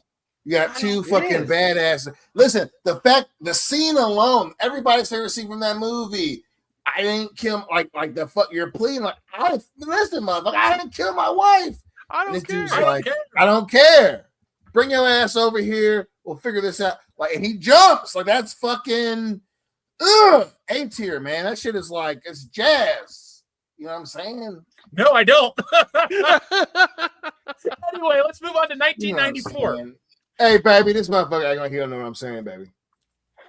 I'm 30 years in the Talk to him, future, baby. Leon. I don't Talk to him, understand baby. anymore. Anyway, 94. We got The Lion King, Forrest Gump, True Lies, Speed, The Mask. Ooh. A tier. A tier. Yeah. Hey, Yeah, that's an A tier summer. Yeah. Airheads. Yeah. Fucking Airheads, dude. Oh my god. So That's an S tier it's movie. incredibly underrated. Incredibly underrated. I agree, man. 1995. These are summer movies. Sadly, we don't get to include GoldenEye, but we have Batman Forever, Apollo 13, Braveheart, Pocahontas, Die Hard with a Vengeance. Ooh. That's That's an a A. C. That's a sharp. C. That shit. C. I think that makes A. B probably, but it makes A for me with Die Hard with a Vengeance.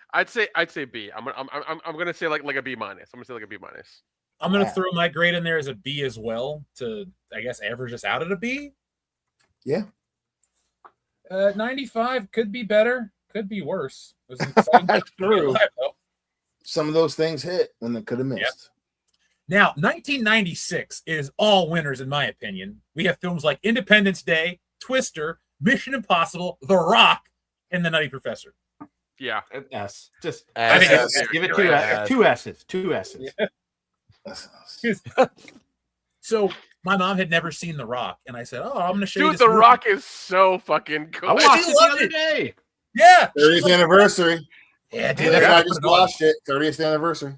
Oh I my have that one on dude. VHS. It's Nicolas Cage being his most Nicolas Cageiest. His best 100%. movie. I will die. The Rock is his best movie. Con Yes, Air. easily. Con Air's good too. Fucking love Con The Air. accent also is very, what very makes Con Air number 2. I'm still a big No. proponent of Raising Arizona. That's a good one. If anybody's That's ever Nicolas seen Cage, that man. one, That's because you know what the fuck you're talking about. You got a Rock. couple championships under your belt, The brother. Rock is his second best movie. Con Air is his third best movie. Bad Lieutenant 2, Port of Call, New Orleans is his best movie. Yes, his soul It's is an honorable breaking. mention, but a Again. damn good honorable mention. That's the All most right. Nicolas Cagey movie. I agree. You should watch Vampires Kiss and or Deadfall. Those are garbage, but I love them. I bought the You Vampires. don't Kiss. say. I bought that movie.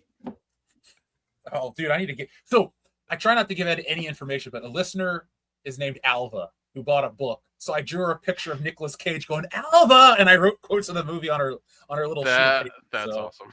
I hope she got the joke and will buy the next book. And it wasn't like this guy's weird. But By like, the way, Bad Lieutenant, Port of Call, New Orleans is available on Tubby. Tubby. remember when we all got Watching that later. shit-faced and watched that together? Yes. I do. I also once fell asleep watching that movie, and I woke up during his Solo's breakdancing scene. So that feels like a weird dream to me at times, but it's real.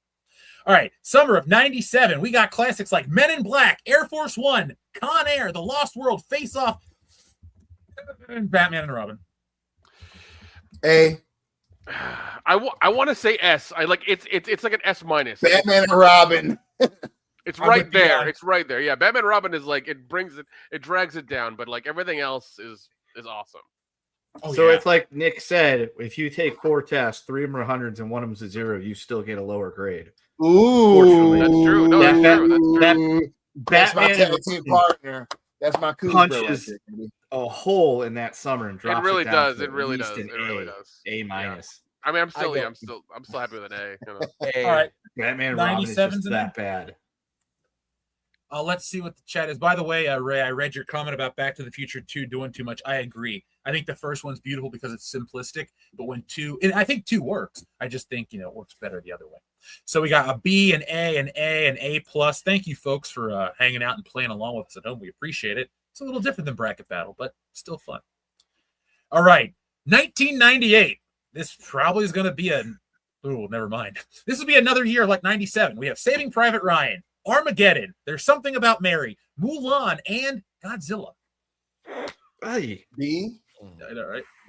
Yeah, B tier. We're going down to the B tier because Mullen isn't that. It's okay, but P Diddy did a song especially for Godzilla movie. It was like the greatest song ever. That song got you real slick, did it, Nick? You Jimmy Page and Diddy together. That sounds like a weird night in my hot tub. But anyway, Nick goes into watching Godzilla like Triple H instead of drinking the water and spitting it. Nick's just oiling himself up to go sit down and watch some Godzilla. Yeah, so he could jam to that Diddy song. Couldn't sit down, man. Couldn't sit down. Kept sliding out of the chair. It's like, dude, you can't sit in a pleather love seat while you're all oiled up like that. You're just gonna hit the floor every time. Just have the anti-slip strips on the chair. There you go. So here's the thing. We only have 2 more years, and there's really not much left to do. Do you want to just power through the rest of the years since the rest of them are shit? No, let the chat vote on that. Let the chat vote on that. All right. Do we keep going or do we stop here and do another one next week? Yeah, this could be a part 1 or just a one-off. So let us know. We got to get a whole tank tread, or somebody sends in a message. Dion's favorite color is yellow. One of those will work. But let's continue on with what I think is the greatest summer in the history, or the greatest year in movies ever, 1999. You have The Matrix, you have The Sixth Sense, you have Austin Powers, The Spy Who Shagged Me. Sadly, you got The Phantom Menace. S. I think it's still an S year. Because The Phantom Menace, not knowing what it was going to be, got you fucking hyped to go to the movies. Yeah. So that alone helps, even though the movie is down here, we were all excited. We were all excited for a new Star Wars movie. So as mid as it turned out to be in the long run, still got fucking jacked up for that movie. It's not the double S tier, but I'll still give you yes. Because The Sixth Sense was also one of those movies that shaped that entire summer. Because that was one of those, you have to go see this movie. Nobody say a fucking word. Go see that movie. Yeah. I knew the twist before I saw it. Still loved it. I knew the twist the night the movie came out because me and my buddy were driving to go to the batting cage or something, and somebody was calling in on the radio like, yeah, we just got a Sixth Sense, such a good movie, because that was the hype was this movie's going to have an awesome twist. You got to see it. You never see it coming. And the DJ on the radio, this is 7:30, 8 o'clock on that Friday night the movie came out. He's like, oh, yeah, that was pretty great. I can't believe it. He was dead the entire time. It's like, you fucking ruined the movie for anybody listening to the radio that night. Oh, what a twist. The best joke of that is, movie. Have you ever watched the episode of It's Always Sunny where Charlie's like, yeah, the twist of that movie, you know that guy in the wig? That was Bruce Willis. Every time I think of that movie, I just think of that line. Oh, we also got The Mummy, says Nathan. Yeah, Mummy was excellent. Shit, dude. That's an S tier year. S tier. Yeah. That was technically September, right? No, that was a summer movie, I thought. I just did. Well, I thought it was literally right before the end. Maybe? I don't know. Maybe you're right. Yeah. All I know is that the Mummy opened May 7th. Oh shit! Yeah. Oh yeah. Oh, also we have the Blair Witch Project. So Pete, you're a horror guy. This will be a quick aside. Yes. I think the movie's shit, but I think the marketing is the greatest movie marketing in history. That's Agreed. Yeah. I hated it. I saw it opening weekend in the theater and watched people walk out with motion sickness because of the shaky cam stuff. I just thought it was a stupid movie with great marketing. Looking back, that was probably, like you said, this is the most genius marketing campaign ever. I mean, they had the entire audience by the balls with the lead up to it. It was all that build up and no delivery was the story of that movie. Yep. Blue Balls, the movie. Yep. Somebody mentioned Striking Distance in the chat. Like, that's a fucking underrated Bruce Willis movie. Holy shit, that's so good. Well, Maximum Clark is just knocking him out of the park tonight, man. Yep. So let's keep on moving. We have year 2000, where we'll end if people don't vote. We have X-Men, Gladiator, Mission Impossible 2, The Perfect Storm, Scary Movie. I want to say A. B? I want to say A. I want to say A. I'd say B. So B. I'll go B because as a kid, B. 1999 was this awesome year for like entertainment. I thought 2000 was flat as shit for movies. Like you had like TV was good. I was into other stuff, but I was so pumped for so many movies the year before. And that year it was like X-Men. That was about it for me. So Yeah, that's true. So we're all going B for the year 2000. That's fine. Yeah. Year 2000. I miss that. I miss that skit so much. Dude, the best part was 2000 came, they stopped doing it, and then they ran it back like 3 years later. They're like, we're going to go back to the year 2000. And fucking Obama got on there and did it. I'm like, God, yes, this is awesome. If I ever have the opportunity to be on a show with Conan O'Brien, I'm going to sing that song and see what happens. So, Be like, hey, you still talk to Obama? Shit, I want to hang out with Andy Richter more than Conan O'Brien. That dude's hilarious. All right, guys. So if we're going to break this down and we're going to do, how do we want to do this now? How are we going to rank the S tiers? What do I put it at? Okay. Sorry, I had this list here. So now we're going to rank the S tier well, we can't rank the S tier summers because you're not going to remember what's in those. So let's just we're going to run it back and decide what our best one is based on memory. So our S tiers are 77, 80, 81, 82, 84, 85, 86, 87, 88, 89. Jesus Christ. 96, 99. Those are our S tiers. How about if we just say the 80s wins? Yeah, the 80s decades? Fine. If you know off the top of your head, what S tier summer movie is your favorite? Because I'll pick Back to the Future. Empire Strikes Back. In the 80s, I would say yeah, in the 80s, I would say 85 would be the best year. Yeah, and you'll pick Goonies, right? Oh, also Back to the Future. Yeah. Well, I meant your personal favorite of any S tier movie. Yeah, Goonies. I mean, yeah, it's all of course, it's Goonies. It's Empire Strikes Back or Friday the 13th for me. But Either leaning more towards Empire. I'm either Batman or Top Gun. Batman's also a top contender. I never realized just how important that movie is to me because that was like the first movie I had on his movie. That was the most like open shit I've ever heard you say, dude. Yeah. I need to get where you are tonight, Dion. I'm just keyed up from a busy day. But I ain't nowhere too far off. Y'all just realize I'm your magical Negro. Here we are. Okay, it's officially Mr. Cleo can be summoned by asking for Mr. Cleo or Mr. Cleo the Magical Negro. We will answer to both of those. And what should we offer what if shirts? Should we offer I don't know about any of that shit. What if instead of that we have Mr. Cleo, but we also have the Magical Negro. He just uses the same voice. You got to figure out which one it is. That's fine with me. Like the audience gets to pick. They can either call Mr. Cleo or they can call the Magical Negro. One of the two. No, here's what we do. If they call the Magical Negro, Kendo has to put on his Jamaican accent and do the call. Yeah, man, call me now. My name is Lionel Joseph. I want your southern slave owner voice. I want that guy. He's my favorite one. Hold on, we got to do the thing. Well, Jefferson, see, a Magical Negro, he does all sorts of things. He's magical like that, and he's a Negro. And it is our right as Southern slaves to own them, regardless of what the federal government says. Nick, you missed that episode. I did. Where we had to talk about states' rights. Specifically, a state's right to do what? I regret missing it now. Oh, jeez. I don't know. I do love your Lionel Joseph impression as well. Lionel Joseph. They asked for Australian Kendo as a psychic. Crikey. Crikey, mate. Call me now. What's on the cover? No, you got to do our so-and-so voice. You know, so-and-so and libtards, that guy. Kangaroos, libtards. Oh, my God. That Peter's way better at that than me. Look here, Pat. I'll tell you right now about those readers coming down to take me as the wife.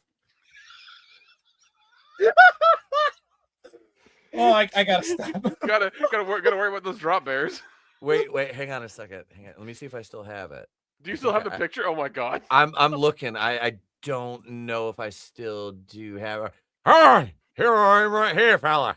Look, there I am. I got my mask on so you can't tell who I am. My identity's secret.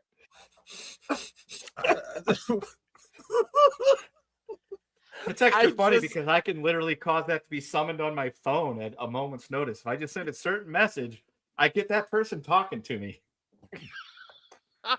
Can you show us that power next time we're all in the same room together? Huh?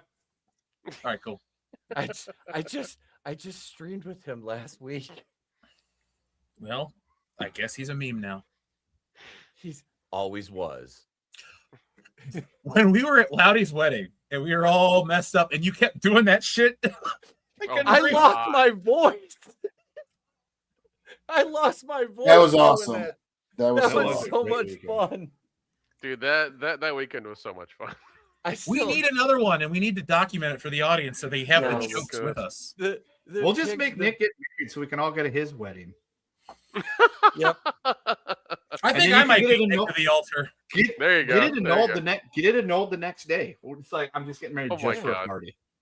Why don't we just throw the party and not throw Nick's love life in the shitter? That sounds better. It's more fun the way I said it. Well, how about Nick lies to everybody on his family side and says, "Hey, I'm getting married," and they throw this big party, and then it's just a bunch of dudes that show up. We're like, what's going on, dude? See? That's actually a good idea because not only will that work, but they'll also make a bunch of food. So not only can we get the big party, it'll be 4 days of dancing, spicy food, and alcohol, and top shelf alcohol. So we will literally come back changed people for the best and Indian women. So Dion, there's that too. I mean, suggestion. Yeah. Kendall will be able to stare at all of those Vindaloo vixens. Yeah. I'll just be like, look, I'm going to use this non-bread, and it's going to be a frisbee. If I hit one, you got to come with me. So I'll be like frisbee golfing. If I sink it, that's my prize. I'm right there with you, Kendo. I'd feel like Ralph Wiggum. I'm in danger. Yeah. Just got one. Yep. You come with me. Yep. Now, our pal Georgian sent in a yellow super chat, which triggers, I'm sorry, Dion.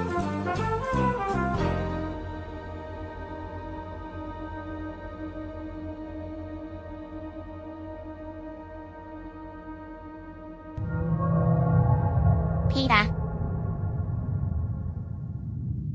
The horse is here.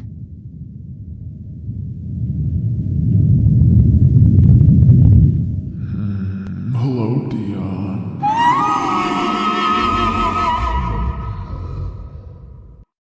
See, I gotta take umbrage with that. You said I'm sorry, Dion, and I know for a fact that's a damn lie. You're not sorry. That's true. Yeah, I'm not. Motherfucker. But he will be. I guess. Oh.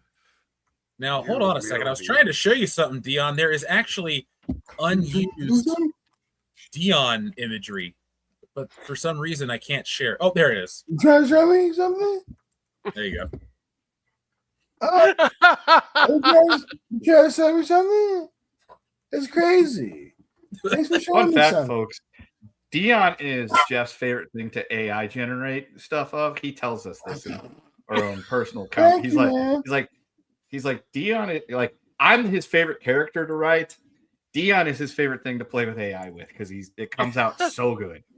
It always looks right because I have one photo of everybody that I use. It's the same photo, but I love it. Wearing a fez. It was Meg Griffin. Oh, that's why Meg isn't in that shot. I didn't make it. I did edit it, but I just typed in horse and horror, and that popped up. Yeah. Can we get Dion as a train conductor? Dion as a train conductor. Oh, Dion, you didn't see your fucking album cover last week, did you? No, he didn't. No, he didn't. He missed it entirely. Oh, dude, this ain't a troll. You're gonna love this one. Hold on a second. Give me a moment to pull it up. Yeah, this is legitimately awesome. This is the most like 1970s fucking cover I've seen. We were all proud of this on your behalf, on Jeff's behalf. Nice. Yeah. So, Dion, you have many a catchphrase, and I love them all. But probably your Sugar Walls is the greatest one. So instead of just the Sugar Walls, we have your 1970s LP, Dion Green's The Mating Call of the Sugar Walls. You ready to check it out, Dion? Oh, yeah. There we go. Oh, yeah, I saw that. That was awesome. But you didn't see the original one, did you? That I don't think I've shared yet. Here it is. Here's the original one. That's awesome. Oh my god. Dion's memoir should be called "You're a Libra, Aren't You?"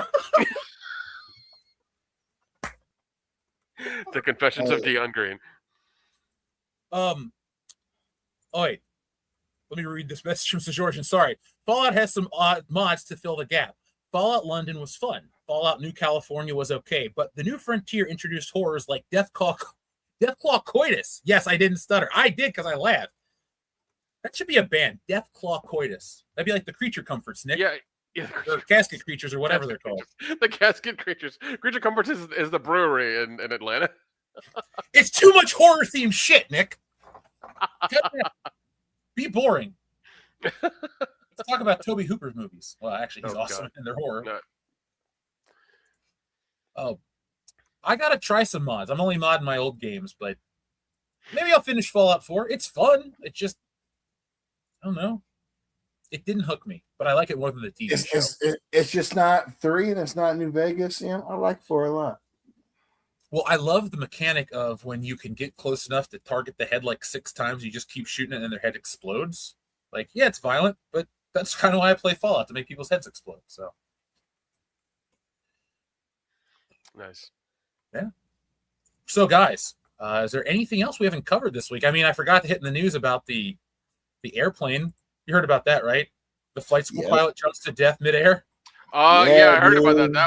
That was wild because he's like, oh, just keep flying, and out he goes.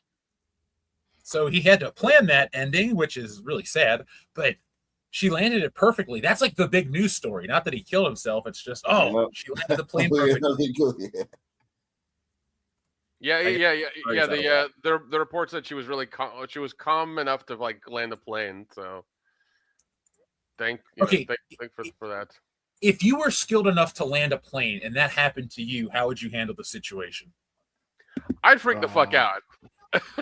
You got to try to not to do that, though, because that's going to cause you some issues trying to land the plane. But if you're skilled enough to land the plane, you're flying along, some dude bails out of the plane without a parachute. You just got to be like, yeah, okay, that's definitely a paradigm shift to this trip that I was on. Let me sidle over here to the controls, call into the tower, and say, listen, homeboy took a leap. No parachute. Gonna be splat. It's going to be all over the pavement. And you land that plane. What if you landed in the water? He's chum. All right, fair enough. Yeah, I mean, I'm sure Netflix is gonna buy that story here in a couple of days. I can't wait for the casting announcement. Oh, geez, that's gonna be interesting. Alec Baldwin should play the pilot. He really should. Did I steal it from you, Pete? Were you about to say it? No. That's fucking great. Okay, I was like, damn, did I? No. Well, there was that one story about the kid who took the plane out for like a joyride, and like they thought he was a terrorist, but then like he wasn't. He was kind of like having a really bad day, and he ended up crashing it into an island or something. Dude, I watched that, like the history of that on Instagram, like, and somebody posted like a reel of that story. Was I was almost in tears by the end of that. I'm like, oh my god, yeah, like he didn't hurt anybody else. It was just him. Yeah, it was like, just him, nobody else. And he was talking to, like, was it like air traffic control the whole time, which was like, that shit was like heartbreaking. Yeah, he just kind of snapped and took a plane and he didn't hurt anybody, even though there were like there were jets around him because they thought he was gonna like do 9/11 part 2, but he didn't, and he was just like, no, I'm having a bad day, just taking he did like a loop to loop and like did a bunch of dumb shit with a plane, and he was like, oh, I almost didn't make it, like it was crazy. Yeah. By the way, Nick, somebody, or maybe it was you that said how Zendaya is the worst part. Well, IGN is now saying she's the best part. That makes the movie so exciting. So, that's good. That's good to know that she's rebounded that well. Yeah. She went from being the worst to the best. Who wrote this? Christian Harloff? Is he trying to get tickets again? Does he want an invite to Galaxy's Edge or some shit? 5 years. I've been in 5 years of being a fan. Like, dude, come on. That's not how you do it. You put in 5 years of being a shill. That was like right. That was the better part of a decade ago. I can't believe I remember this. I'm so glad somebody got that reference. I was the first person to make a fucking video on that shit. Like back in the day, that was a great hit for us. It was easy too. Oh yeah, I mean, he did it on camera, and he thought nobody would care. It's like, no, we care. Yeah, you fucked up. You fucked up a lot. Dude had a meltdown. Yeah, I'm not.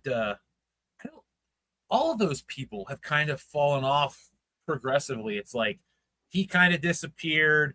Does Chris Stuckman still do stuff, or isn't he making a movie? He made he's still movie shit. I watched his movie, and I can't even remember the name of it now. It was okay. I'm not gonna shit on somebody's art like that, honestly, because he is a YouTuber and he's like, I'm gonna make a movie. He made a movie and it wasn't the best thing I've ever seen. It wasn't the worst thing. We reviewed it on my show on Tuesday night. I can't remember what I scored it, but it was middle of the road. It wasn't terrible. It was a movie I watched. That's the best way I can describe it. I mean, yeah, not the worst thing to be described as. I'm just glad you're fair, but yeah, I'm not. I know there's this big push for YouTubers making movies and stuff. Cool. If I haven't heard of their YouTube content, why would I be in a rush to go watch the movie? Right. Like if it was somebody I liked, like back in the day, The Nerd, I supported his movie. Okay, I didn't like the movie, but I like him, so I backed it. But now it's like, oh, didn't you hear about this guy and that guy? Who the fuck are they? YouTube is so big that you don't. Yeah, it's massive. I've literally never seen a Mr. Beast video. I've seen those little like YouTube previews on. That's because you're an adult. Yeah. But my point is, even for something that has billions of views, you'd think people would check it out. So, I mean, anybody of any age can watch Mr. Beast, but I don't. I see him in every toy store and every candy aisle. I don't like him, so that's why. Yeah. I mean, yeah, it's the same with with the Prime drinks. Like I just avoid all that shit like the plague.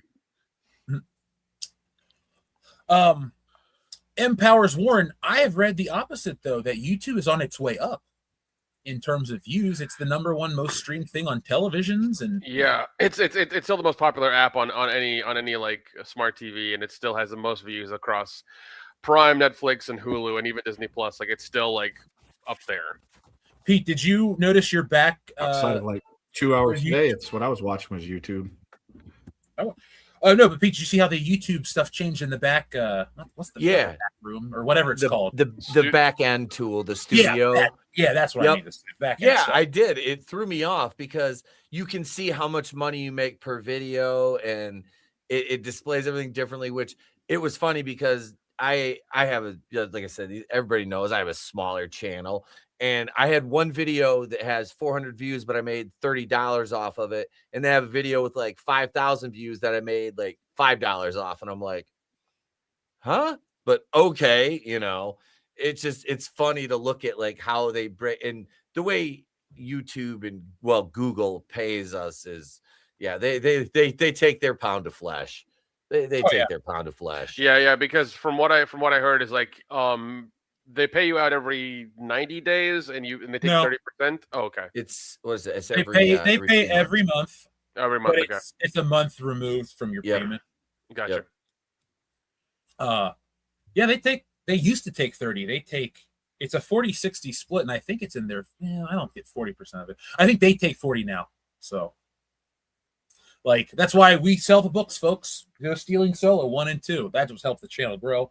But I've noticed, Pete, too, that they have a couple tools to help you make videos. I think they're making it real easy to make YouTube content. So good for us.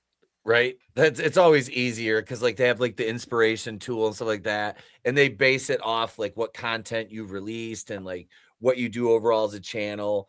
Honestly, I do one stream now.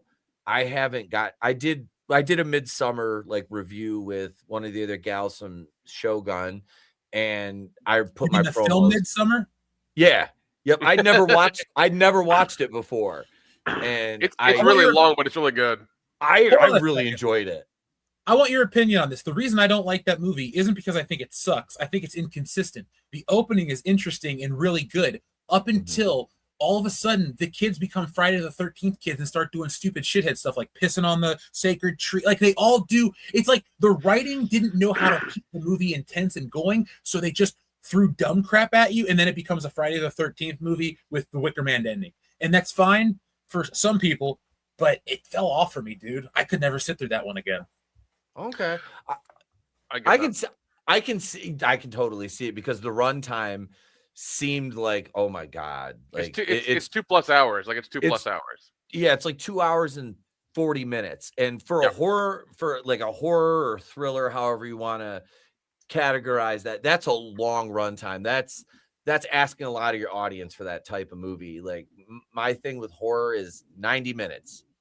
90 minutes or less. You should be able to tell your story in that, unless you're Terrifier 2, which I'll give it a pass. I'll give Terrifier 2 a pass, but no, 90 minutes or under should be your runtime.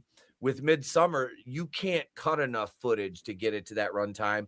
So yeah, there was things they should have done different, and I agree with the writing being inconsistent because it didn't really make sense in context of the movie. And I was laughing because like I think I called I couldn't remember the character's name, but I was like, yeah, then Kenny from what was that, We Are the Millers pissed on the tree, you know. Will Poulter, right? Yeah, Will Poulter. Yeah, he was the Adam Warlock. No, he played Supergirl, bro. Have you seen those memes? Because that's my favorite one. That's funny as shit. Yeah, but Midsummer. I'm looking at it right now. It's 2.5 hours. Like, yeah, I know. I'm with you, Pete. Like, if you're horror, you have 90 minutes, 95 at the most, and you better tell you that's how you do it. If you can't meet that, like, you need to really tool your story to that point. Like, because because I'm reviewing movies on my own channel, and some of them. Luckily, they've all been like 90 minutes and like a little bit over, but not too much. They've never been 2 hours. Like if it gets to that point, I'm just like you've lost it. Right. There's one indie filmmaker I've seen 2 of his movies at. No, actually, me and Jeff saw them at like Scarefest last year, and they were fucking terrible. And they were like 2+ hours long, and it was just like dragging through this stuff. I mean, he had good sound, he had good cinematography, but like his writing was for shit. I had forgot that. That was a repressed memory, Nick. Thanks. Now I remember it. It was not a good time. Well, now you can fall asleep all over again and become Aquarium Jeff. It's okay. I got invited. I got invited to a premiere, and it was an independent horror movie. And I think I told you about it, Nick. It was last October or September. Bad Things Happen Here. And I've had the director on my show a couple times. Super cool guy. Nick Bergman's his name. He's from Wendigo Pictures. I was very kind in the review because I felt bad because I'd watched the movie before I went to the premiere. And during the premiere, I was exhausted and I nodded out a couple times in the theater. And Nick is sitting like 2 seats down from me. I felt terrible because it was like a 2-hour drive to get to Oscoda to watch the movie from where I live. And like I said, I'm exhausted, and it was a good movie. It got a bit auteur towards the ending. And I see it, having met and spoken to him on multiple occasions, it's like, I can understand the why, because that's just his style.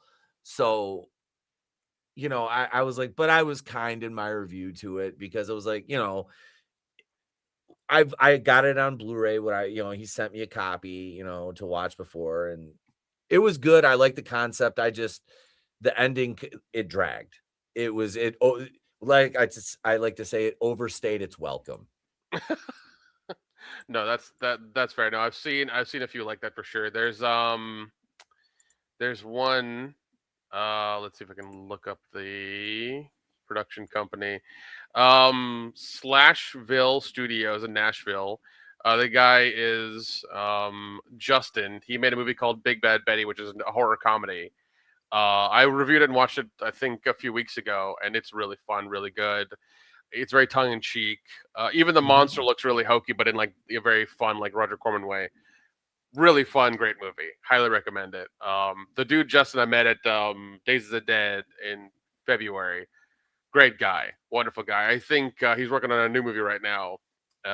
He's filming it. I think he's editing it right now, and it's almost done. So like he's really hitting the ground running with a lot of his stuff. Hell yeah. Yeah. Our friend Jim Sterling in a Mankini, thank you. I will should we tie the yellow button, or should we give him a different button, or should we give him their yellow button again? Yellow. You said you said yellow button.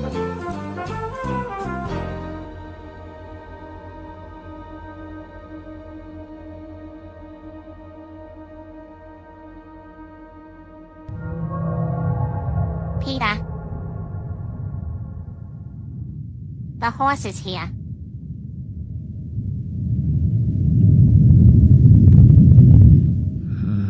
Hello, Dion.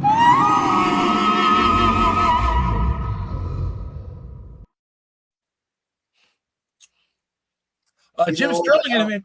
I'm just about to close my shit down here. It was real good to see y'all. Yeah, man, it was great. Yeah, smooches, pooches. Go fuck yourselves. Love you. And he's still here. Oh, he's still here. Okay. Oh, there he goes. There he goes. Let's see. Star Trek: The Trouble with Dion. I'm glad he's finally gone. I know. Now the show's truly world class. A transporter accident has fused Dion and a Tribble into being called Dibble. Now Kirk and the gang have to solve the mystery before Dibble swarms over the ship. Hold on, this is gonna get turned into a fucking AI image of Dion as a Tribble.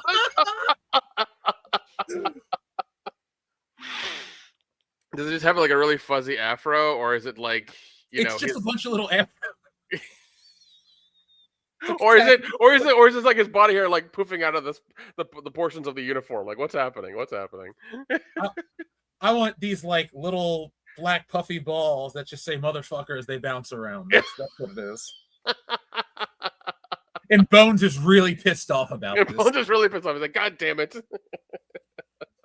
I'm a doctor, not a barber. I'm a doctor. I'm not a police officer in Atlanta.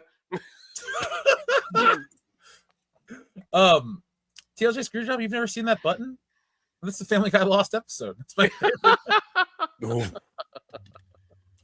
Wait till you see what we have for episode 500 planned for you guys in the coming weeks. So be ready. I'm excited. Nick, I can't believe it's already time for episode 500. I know. Well, I mean, technically, we're kind of past it, but it's episode like 722 if we count all the other shit that doesn't count. Yeah. Yeah. These are numbered episodes. It's different. Look, folks, if you see a number on an episode, even if it repeats, you call that episode that same number. So if like 372 exists twice, it just happened twice. One's from this reality, one's from another. Watch them both. Tell us what you think. All right, TLJ Screwjob. I'm glad you heard it, but now you've seen it. Ooh, the reason it's under that one though, it took so much time. I had to actually worked on that. It's like rotoscoping, Nick. I felt cool. Oh shit. Yeah, dude. I even because the video is 16:9 or no 4:3, and the Dion picture didn't work. So I zoomed in, cropped it. I went into Photoshop and I built the whole back wall, and then fucking did it 3 times because the gradient wasn't right. And then I used the texture tool for the wallpaper. I did all this crap just for that little shot. It's funny looking, so I like it. No, you did good. Now I can do anything with Dion's scared face because I got a plate of it. I love it. I love it. I will share one last thing before we go. So there was an alternate version of our 4th of July let me pull that one up too because it's got Independence Day in it. So Nice. let's see, patriotic. Did you guys, Pete? How was your 4th of July, buddy? It was good. I was on my boat, man. I was over, nice. anchored at the sandbar with the family, out on the boat getting sun, and then I went to Canada the next day. As patriotic. As one does. as a good American does. It's like I enjoyed myself. Well, you got to go there every once in a while and show them what's up and who's boss. Some of the most polite people I've ever met. I can't even say a bad thing about the people, man. They were wonderful. They were truly wonderful. Well, I'm a fan of Script Doctor, so Script's a good. I haven't talked to Script in so long. Well, talk to him on Tuesday by sending us a message or just follow on Twitter. I don't know. Let's see. I was in Canada for the 4th last year. Says Clone Geek. Oh, okay. Well, maybe next year I'll go to Canada for the 4th of July and see what it's like. Jeff, we should go to Astoria for the 4th of July. That could be pretty cool. We should definitely go back. Oh no, I'm on a Twitter, I'm on Instagram for the guy who like does tourist stuff there, and they showed the bar there, the bar that had all the the wall of like alcohol. Yeah, and it's like fuck, I missed that place. It was so nice. We did our flight. Did you do a flight of gin? Yes, we did the flight of gin. Yep. Yeah, so I miss that place because you can just like park anywhere and walk the entire place and eat and drink your way through the entire town. And it's like you live in the movie The Fog. Yeah, I like which you really love, dude. Story arc changed me, Nick. I went in having seen The Fog maybe 2 or 3 times. I came out there. I've watched that movie a dozen times this year alone. It's I can't stop. It's my new Beverly Hills Cop. It's insane how like the fog hits you and you're just like I just kept watching it over. You know why it is? I figured it out because not a lot happens, so you're just kind of like it's like a placid movie. You're just relaxed, you're calm, you're just kind of told a story, and then the ending happens, and you're like, oh, okay, that was cool. And then I actually acquired the fog in 4K on my server for you. You knew we were gonna watch it. Look, I was happy to invest in the Steelbook, Oh yeah, for sure. Wait, all the main cast is still alive. I should get that signed. You should. Or if you can have a buddy, find you the poster, then just get that signed and then just sell later. Get it, or don't sell it because you probably don't want to do that. But yeah, if you can get it, have everybody sign it, just that'd be great. Because I'm sure Jamie Lee Curtis still does like conventions and stuff. I think sometimes maybe she's done them because my aunt went to one, and it was cool for my aunt because Jamie Lee Curtis is like, if you're handicapped or have any kind of disability, come to the front of the line. My aunt was in a wheelchair, so my aunt got to be the first person of like 5,000 people that were there to meet her. Nice. So I was like, cool. Yeah. She has her picture on her wall. Does it have to be a physical disability, or could we just have Pete pretend he's, from Australian, the Southern Hemisphere, and be like, he has a brain injury? Yeah. We'll put Pete in the helmet and zip him all the way up and have him walk fun. It'll be fun. He's just walking around. Oh, you! That would show me Asian War. Like he's never been married. We don't understand. Oh, they all took him, every one of them. Blame those little koala bears. They gave me chlamydia. What? He may have bears Tourette's. carry chlamydia. You may have Tourette's. All right. amongst other things, but no, seriously, that's a stupid fact about koala bears. They all have Asian? they carry chlamydia. Oh well, and also So like the leaves. So if your girl goes to Australia and comes back with chlamydia, and she says she was playing with koala bears, believe her. It wasn't the Avos. I was abstaining. Oh, I was like, being good. Oh, jeez. But like the koala bears are so dumb and their brains are so smooth that if you put their leaves they eat on a plate, they won't eat them. They only know to eat them off of the trees. Like that's how dumb they are. Oh, poor koalas. Yeah, they're like so cute, they're like dumb Australian pandas. Oh, they're lazy. Got it. You're an endangered species. Why? Because you refuse to fuck because it's too much work. I really want to do this. Nah. Do I really want to take care of this little bastard? That's why I just don't like the appearance. I get it. There you go. Let's see. We're all caught up with all the messages. Let's see. We got a private message. Let's see. I have no clue, Kendo. I don't care either one. He was quite toasty. Like, wait, what happened? Yeah. He was. Yeah. He came in too toasty, That's man. why He's just gotta sit these out if he's too fucked up. That's why I told everybody in the chat, I'm like, look, he graves on an extra positive curve when he's under the influence. So when he's like, Rocketeer, that's an S tier. It's like, no, it's not. It's not. No. It's a great movie. It's a great movie. Yeah, It's a good movie. Not that summer though. No, not at all. Where did we put 92? God, that was a C. That was our lowest summer. Well, no Robin Hood was on there. Dion declared blows. that an underrated movie, and it's like, no, that movie's properly rated. It was terrible then. It still sucks. Yep. See, Robin Hood Men in Tights, the satire spoof of Robin Hood, is a superior film as a Robin Hood film. Jesus, man. Mel Brooks and those movies that came out during the 90s. Holy shit. Has he made a bad film? Because does History of the World Part 2 count as his? No. Or Part 1? Whatever the one, the new one. History of the World Part 1, the reason why I call it Part 1 was that was the joke. Like, the joke was that we're calling it Part 1. And everybody kept going, whoa, it's Part 2 coming up. Like, you didn't get the fucking joke that he called it Part 1 because there is no Part 2. That's the joke. And I think fucking Hulu was just like, oh, we're going to make it, and we're going to make it in the parlance of the times, reflecting everything we think is morally correct in 2022. And it's like, that is a bad idea. That is a very, we cannot explain to you or express to you how that is a bad idea. Yeah, it came out and it was still in that like PC culture, and they were trying to make jokes in that time, and it written and directed movies list. It didn't work. But I will say this, and Kendall will agree with me. Dracula Dead and Loving It is an underrated classic. That is underrated. So like, I pulled up the list here, and we got key genre spoofs. Blazing Saddles, great, great. Spaceballs, great. Robin Hood Men in Tights, great. Dracula Dead and Loving It, not great, but it's not as bad as people want to make you believe it is. It's actually pretty good. This here says fun. History of the World Part 2, writer, executive producer. That disappoints me.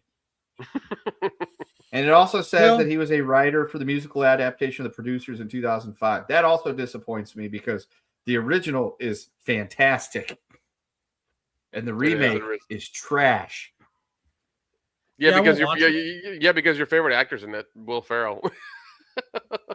It didn't even, okay, look, it's not even so much that Will Ferrell's in it. The character LSD in the original version, where he plays a very groovy, trippy version of a certain painter from Austria, is great. Will Ferrell doesn't even play that role. He plays LSD, and they do something totally different, and they don't even put the painter, I don't think, in it. Yeah, no. He's a German guy who really likes pigeons or has pigeons in his like. Yeah, which that was the original one. The writer for the movie for the show Springtime for Evil Charlie Chaplin was the German guy that was tending to his pigeons and everything on the roof. That's where Zero Mostel and Gene Wilder get the screenplay or the whatever they fucking call the Broadway musical things. They're not screenplays, whatever the fuck they are. That's not playbill either. I don't know what it is. I don't know what the fuck those are. Just whatever those are. That they get that from him because at the end of The Producers, he's very upset about LSD's portrayal of his furiness. And I'm trying not to get that. You're doing perfect, dude. It's so on nose that we kept saying Magical Negro earlier. Dion was saying it. So we could appeal, and then when I say it, it's because I'm clarifying, trying to draw to a movie. So the appeal gets one. If we got to be careful, though, one of our episodes got heated last week. Like 2 did weeks it really? Ago, one of them is just like it cannot be played in any country, and it didn't give a reason why. That's stupid. Was it the one where Nick missed it and it was me talking about the states' rights? It might have been that episode. Oh, so apparently they're okay with the state's rights to own people. That's fine. Way to go, YouTube. Well, you know who runs YouTube. I, sir, do not know what you are getting at there, sir. Nick, when do we want a producer's watch party? Oh, original producers? Oh my god, dude, that'd be great. That'd be so. You name it, anytime. It used to be on Tubby. I don't know if it still is, but it was on Tubby. I'm sure I can acquire it and get it. We have to figure out though how to do a commentary for comedy. It is still on Tubby. Because the thing is, usually we're trying to talk about a movie, but with a comedy, you're just waiting for the good bits. So you see what the dilemma is? Yeah, for sure. How do you make that for the audience entertaining to listen to us listen to something they can't hear? Well, that's true. Damn, I don't know. Figure it out. Well, if they sign up for Patreon, they can watch it, right? Yeah. You do the you do the live watch party and then just drop your movie. Never mind. That's how we do. That's how I did Patreon. But on Patreon, it's just literally an HD rip of the movie with just our voices. Like it's just straight. Like when we say, folks, like you can watch along with us. If you have the $10 tier, you just click on it and it plays like Euro Trip. There it is. That's American Pie. There it is. I have. With us talking. I did every Andy Sedaris movie. Oh my god! And then I re-edited all the trailers myself and did the voice work over with my movie trailer guy voice. And yeah, I did a whole trailer like omnibus of all the trailers I re-edited, and I had Jared's girlfriend Casey do the voiceover work and introduce the Bullets, Bombs, and Babes series. Nice.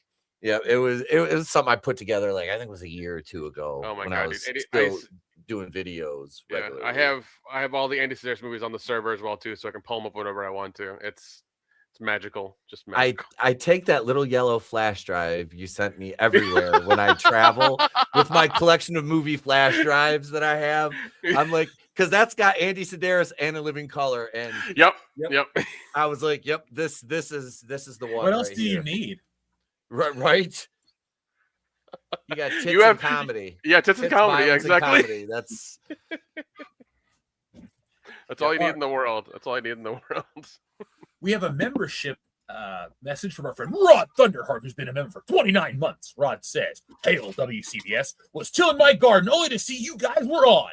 Where's this list? Is Cuffs on it? Rad? Has anyone seen 3 Days in Havana? I got a movie trailer coming for See Through Love." Well, Rod, I can't check it out. Dude. Oh, I can't wait for that. I have the anniversary edition Blu-ray of Rad. Is that Nicole Kidman's earliest film? Was she? Lori Loughlin was like the main female in Rad, and God, did she look hot in that? I think Vinegar Syndrome or Umbrella did a like anniversary VHS for it. Oh, Nicole Kidman is in BMX Bandit. Sorry. Okay, I don't think she was in Rad. That was Lori Loughlin. Yeah, I got the like the steel book like collector's edition with the Blu-ray and everything for Rad. I freaking love that movie. It cost me so many BMX injuries as a kid. Yeah, I've heard what is it? Shout But Factory no, those movies weren't on it because they were not summer releases. No, they weren't.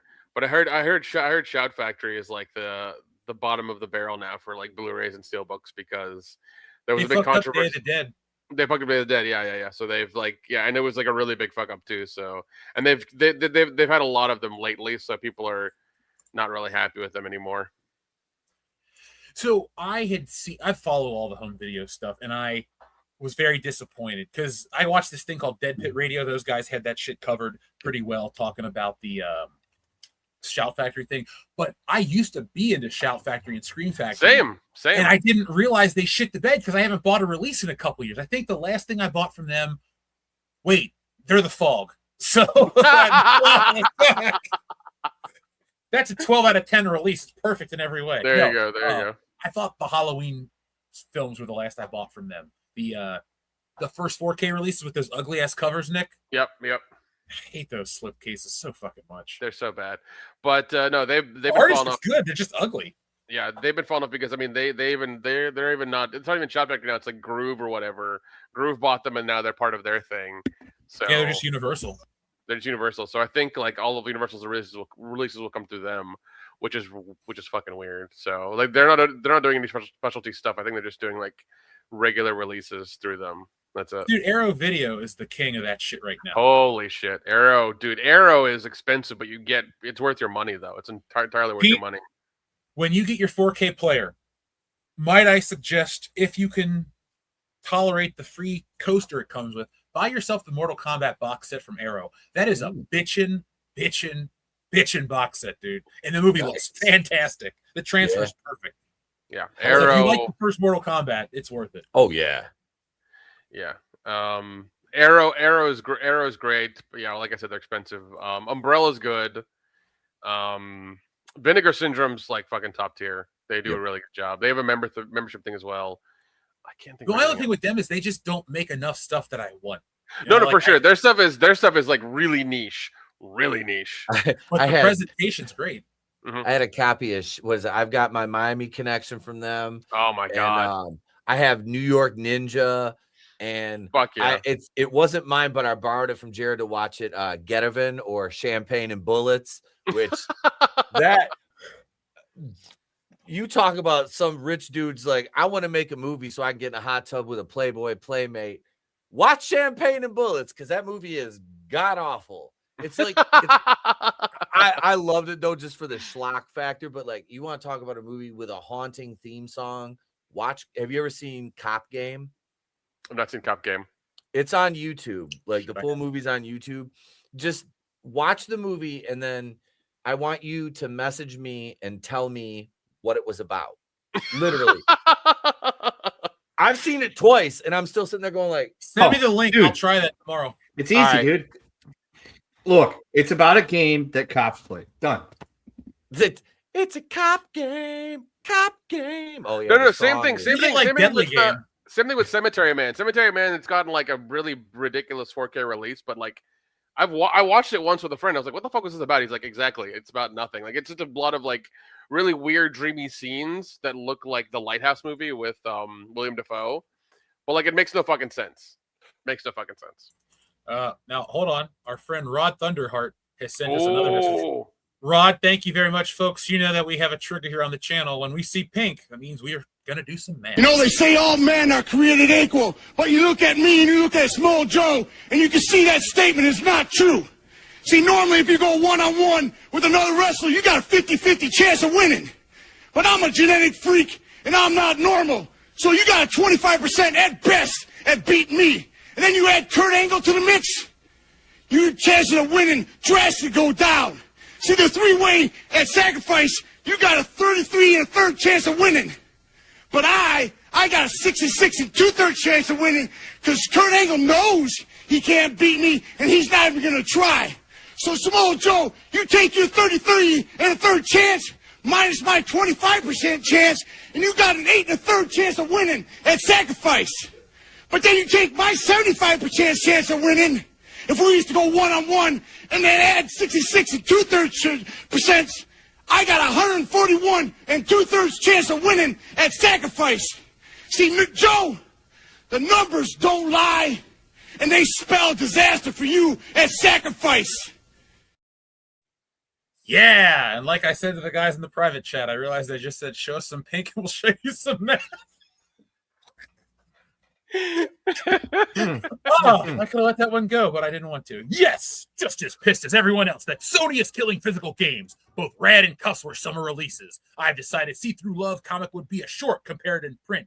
Story, Jeff. Thinking like high school jinx show up with Carolina and Jules. High school, like school. Okay, school hijinks. Okay. Sorry, man. When I read your voice, I get so keyed in. It's like I have blinders on. I'm moving at 30 miles an hour. It's like raw Thunderheart voice. Sorry. You can only do one of those things. He if he reads your voice, he can't like visualize what he's saying. It's just right there. Yeah.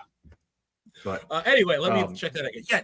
So this stuff, I should have made videos about it this week, but I haven't, because the physical media stuff with the gaming is really pissing me off. Like you guys, we like to collect our physical stuff, but to me, gaming wasn't about collecting physical media. It's just buying a video game. And I want to be able to play the video game forever. Owning the game. Yeah, owning the game. Like, I got to my shelf, Red Dead Redemption 2, awesome game. Just can put it in whenever I want to play it. Same with a lot of these games. And I got screwed over years ago on the Xbox. They took off the X-Men Arcade. They lost the license, so I lost my game. And that pissed me off. That was my favorite arcade game as a kid. And I am not going to buy a PlayStation 6, mainly because I didn't buy a PlayStation 5. I'm not taking a hard stance, but I just don't care to pay Sony any money. And I'm not a mod and get emulators and shit, so I'm having a blast playing old games. So I don't need anything. Yeah, dude, I'm in the same boat. Like, I have zero interest in buying the new game system. I haven't bought a PlayStation since PlayStation. Well, technically, I did buy a PlayStation 4. I owned it for about a month. I was like, I'm playing. I've got all the same games on Xbox. Why did I buy a PlayStation 4? And I sold the PlayStation 4. And then if Xbox goes that way and they don't have physical stuff, I'm not buying it. I don't care. I don't need it. The stand I'm taking is I just have no desire to purchase media that I don't own. Like, I don't want to buy it, and then maybe one day I go to play it, they don't have it anymore because the developer pulls it and I don't have it. I don't want to deal with that, so I'm not doing that. Like the guys, we had this conversation like a week or so ago in our private chat together that Pete's not a part of because we exclude him for certain reasons. Yeah. And they're racist. Yes, that's it. So there, hang on. Gotta open the fruit snacks for the kid. Because I'm Canadian.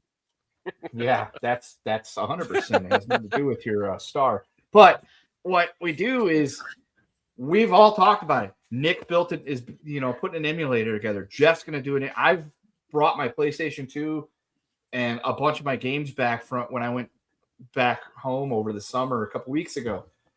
I'm literally mapped out an area in the garage where I'm going to put it like a portable AC in for days like today when it's fucking hotter than hell outside, and I don't want to be a Euro 4 with no air conditioning out there. I am going to set up a spot to play video games and have a TV on a stage. Like, I'm just going to play PlayStation 2. I'm going to enjoy the shit out of PlayStation 2. I found some aftermarket PS2 memory cards that are like 6 gigs. I'm like, I will never need another memory card again for PlayStation 2. I'm doing that. That's what I'm going to do. I'm going to get an emulator so I can play anything I want. I'm not buying anything new except Nintendo products because my loyalty has been with them since Christmas 1988. And I want to give my kid one of those the way I did. I got one of those for Christmas when I was 5. He's going to get one when he's 4.5. And he's sitting right there, but he has no idea what the hell I'm even saying, do you? No, you got fruit snacks. You don't give a shit. And yeah, that's where we're going with that. We're just, folks, whatever you're happy with. Like, I'm happy with my PlayStation 2. That thing has been with me through thick and thin for 23 years, from Michigan to Missouri to other parts unknown, all the way out west. And it will always be like my favorite system.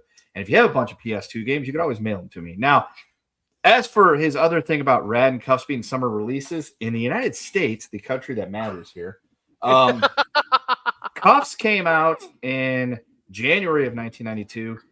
Summertime is not January here, okay? I know this. My birthday is in winter. It's snowy.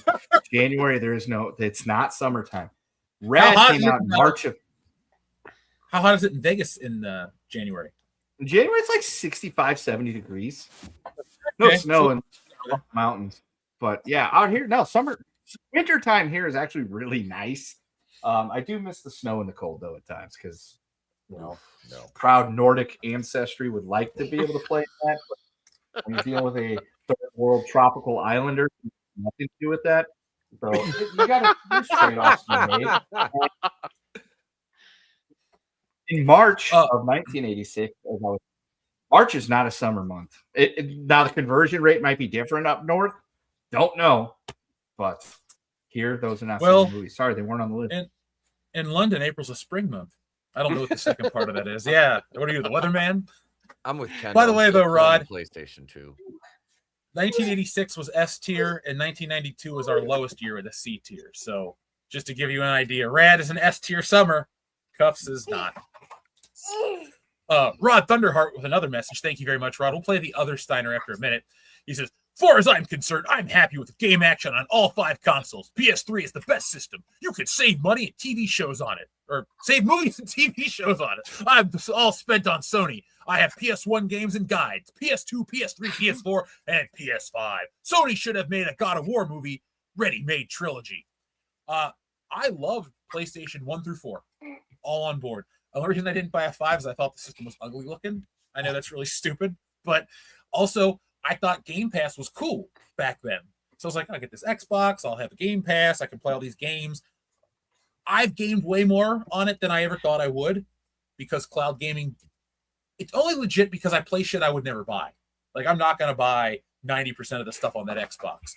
But, you know, if they decide to take it off like they did Ninja Turtles, I can't play that anymore, Kendo. And that was a great game. Shredder's Revenge? Yeah. Dude, Shredder's Revenge was awesome. Dude, me and him, like, before I went out of town, I was like, sat him down and said, look, tomorrow, I didn't tell him that part because he was going to freak out. But in my head, I'm like, tomorrow Dave's going to go out of town for like 2 weeks, and you're going to be like, where's my dad? Where's my dad? Where's my dad? And, you know, like a lot of kids' dads in this country, I'm gone. But I will be coming back, unlike those kids' dads. So, Kendall, we'll come back with the milk and cigarettes. True, 100%. You can drink that milk and I will smoke those cigarettes. Probably not. I haven't done that in a long time.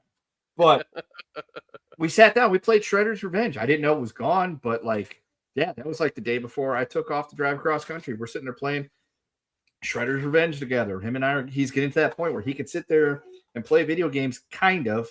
It was a lot of, hey, come with this way. And he was like, getting mad at me because I was beating up all the bad guys. It's like, well, when you're standing there in the corner looking like an idiot, I have to do something or we're going to get our asses kicked here. And so, yeah, but I'm with Rod, dude. PS1, I loved my PlayStation 1. I was able to get it modded to where I could get burned games played on it. I had like a fucking stack of like 100 burned games that I could play on my PlayStation 1. Oh my God, I remember that. PS2 has been my favorite system of all time. As much as I'm a Nintendo whore, Nintendo, whatever you want to say, as much as I'm in that camp and my stance on not buying new consoles and everything, still buying the Switch 2 for Christmas for the kid. Technically it's for me, but you know, he can play it too. The way I see it, it's like, you know, PlayStation 2 is still my favorite thing of all time because I remember saving up my fucking little shekels I got from Kroger over the course of a few months to buy a PS2 and play college football 2003 because that was, to me, the greatest game that I had ever saw in my life. And I love my PlayStation 2, and there's a reason why, like, I've gotten rid of old consoles and games, much to my chagrin, and later in life where I'm like, I probably should have traded those in because those people were just looking to bone me anyway. But PS2 never did. I never got rid of my PS2. I'm like, that, I cannot get rid of that. I just love you too much, PS2. If I was some kind of weird guy that could marry a PlayStation 2, I would have, but because I'm a normal adjusted adult that actually married a woman, then, you know, I didn't marry that, but that is going to become my mistress that I will hook up with in the garage and we will hang out and play games. I found my Aqua Teen Hunger First golf game that has been missing for 10 to 12 years at this point. Holy like, shit. It's in a box somewhere and I could never find it. And when I was cleaning out a bunch of stuff at my mom's and stepdad's, I found it and I'm like, you motherfucker are coming with me. I want to play that when I visit. I still was playing my original PS2, the Fat Boy one, the one I bought when it came out, and my Asian son broke it on accident. And I know what you're thinking. You got an Asian son? One of my son's best friends, little Asian dude, and he asked if me and my wife would adopt him because he comes over here and he gets home cooked meals, and I play D&D with him, which you don't get at home. So he's one of my students in school. He's in Trey's class. So he walks up to me in the hallway. He's like, hello, father. And he accidentally broke my PS2. So being the good friend he is, Loudy was like, hey, brother, we were talking one day and I told him it got broken. He was like, I got a PS2. I'll send you. Sent me a PS2, a controller, a few games, and a memory card or two.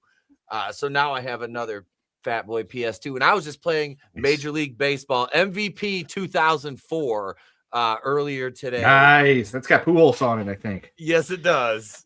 Or is it Hey, Manny Pete, Ramirez? you want to know how to get Loudy back with that in a good way? Okay. He has always, if you ever find one cheap, send him a cheap N64. He lost his in a flood and never bought it back, and he talks about it all the time.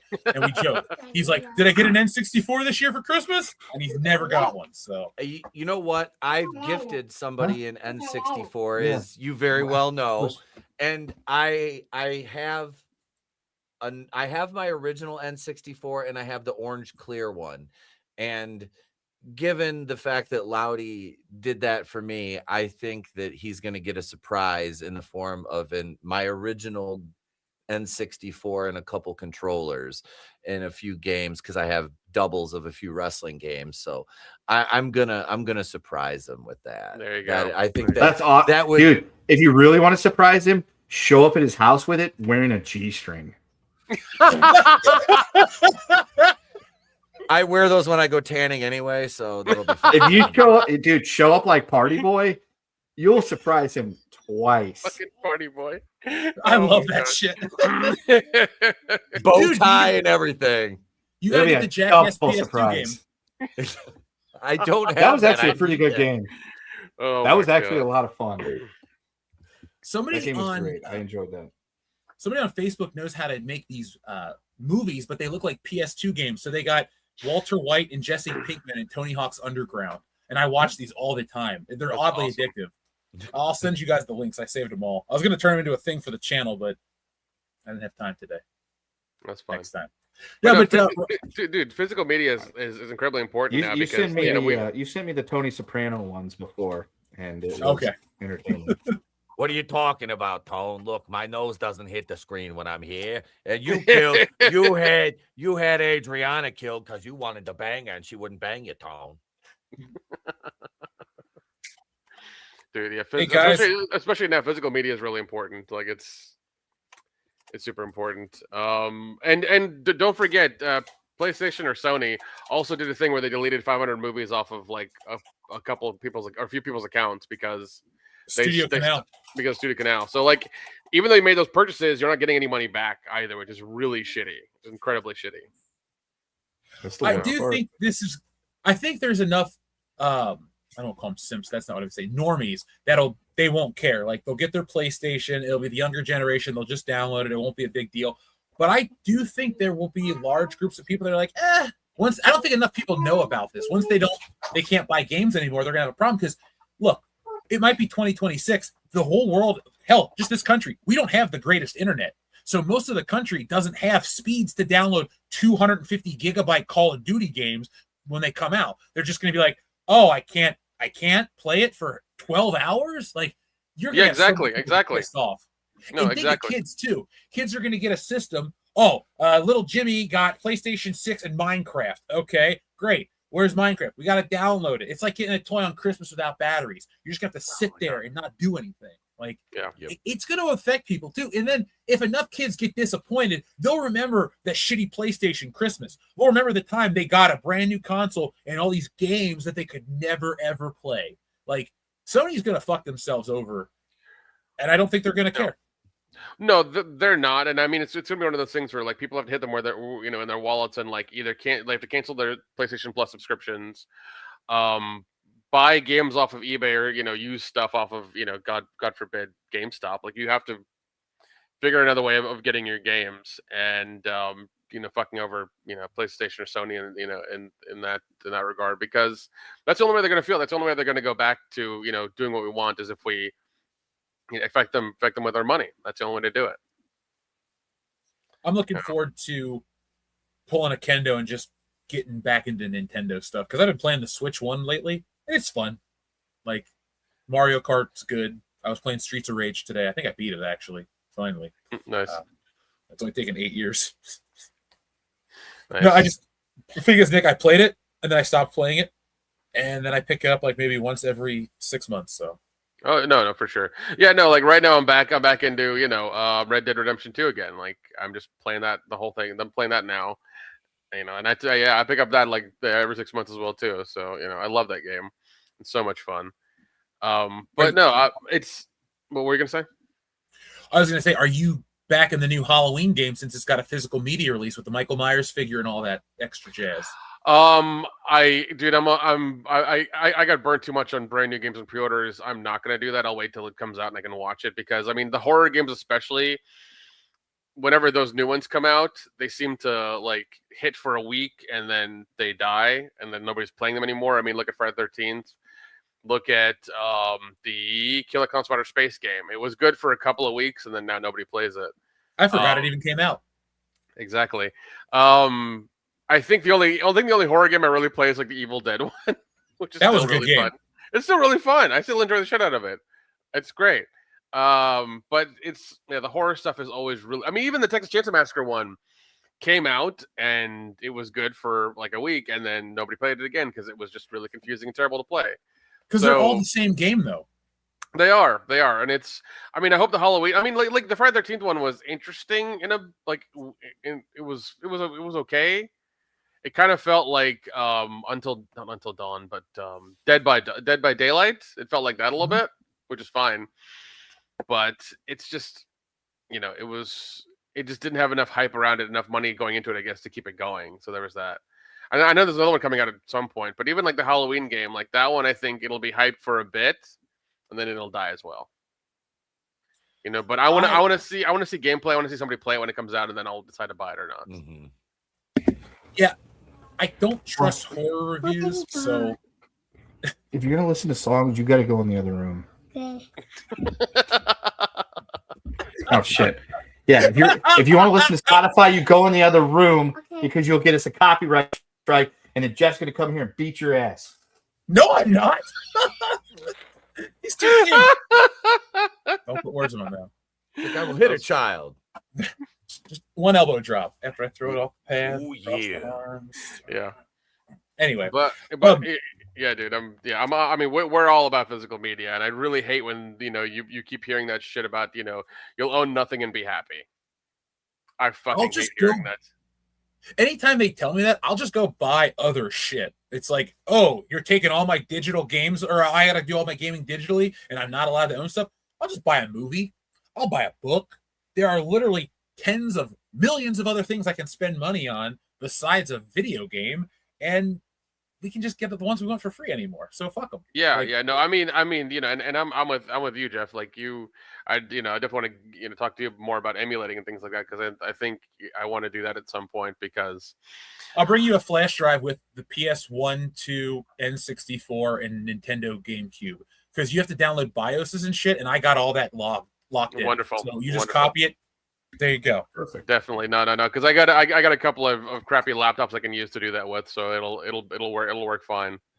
But I'll tell you, you'll want to use it on your best because these things aren't like they can't do anything to you. They're open source. They're all legit, and they have too many people that are involved with it to be full of anything like viruses or bugs. But like these take a lot of processing power to run like a PS2 game at 4K. You're not going to have your shitty computer running it. Because this will make the game look noticeably better. And you can put like post-processing effects. You can make it run at 60 frames. You can do all this bullshit with it. So nice. Yeah. No, I'd like that. I'd like that because I think, I'm if they want to play the game of like, you'll own nothing and be happy, I'm gonna say, well then if buying isn't owning, stealing is pirating isn't stealing. Okay. No. So that's where I'm at right now. I'm just like, I don't care anymore. These other companies can go fuck themselves. I just don't care. They want to keep taking away our stuff and keep charging us more and more for less. I'm not down with that. Nor am I. Yeah, it's bullshit. Rod's taking me back through PlayStation memories because we got the PSX and then the PS1, the little one. So I had those both. But nice. I love that console. 2, loved it. It's the best. I think the 3 best consoles of all time, basically because of their the games are the N6 or the Super Nintendo, the Xbox 360, and the PS2. I think those are the best consoles of all time because Xbox brings in the internet gaming and Halo 3 and Gears and all that great shit, and it's got the best multi-plats of the generation. The PS2 is the PS2, and before that, the gold standard was the Super Nintendo. It just was great. Super Nintendo, dude. So many great games. So many great games. So much time playing. What is it, Magnum Force on that one or whatever it was? The shooting game. I got that on my hard drive to it, Super Nintendo. Oh so my I'll hook you up. God. Lethal Enforcers. Oh. Lethal Enforcers, that's what it is. Can't play that anymore though, sadly. It's light Jeez. gun, which won't work on your monitors. Oh fuck. Yeah. Maybe we should get one of those bullshit CRT TVs that those kids like so much. You can still So we play it can- because you can do. No, Lethal Enforcers. You could do the light gun, but you could also do like cursor view. Because when I play with my dad, he'd use the light gun, and I would do like the controllers, and you can move the cursor around it. Okay. Oh, okay. It's good to know. Good to know. Shoot that way. Yeah. Maybe Nick will get a case of Modelo and play through Lethal Enforcers because Shit, don't threaten me with a good time. God damn. Yeah, we'll turn on the First camera one's and really stream good. it. The second one's I like Wild West style, and it's easier. Ah, nice. Yeah. Nick, we're world class. We'll just beat them both. There we go.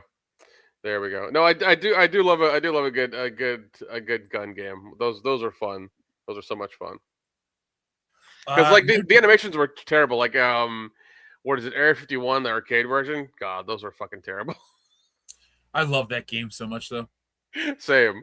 Oh man, those were. I remember playing those at the arcade of the movies all the time. Oh, Dude, I the played that animations game were- before I went and saw Independence Day.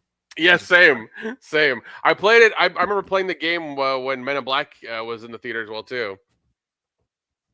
Back when Will Smith was the king of the Time Blockbuster. Crisis was our thing. Time Crisis, God, that was good. Time too. Crisis was awesome, dude, with the pedal. That was literally Brandon and I were going to the movies. We would go to the movies. We would get our tickets, and we'd literally put $5 into Time Crisis while we're waiting to fucking go to the movie. Yep.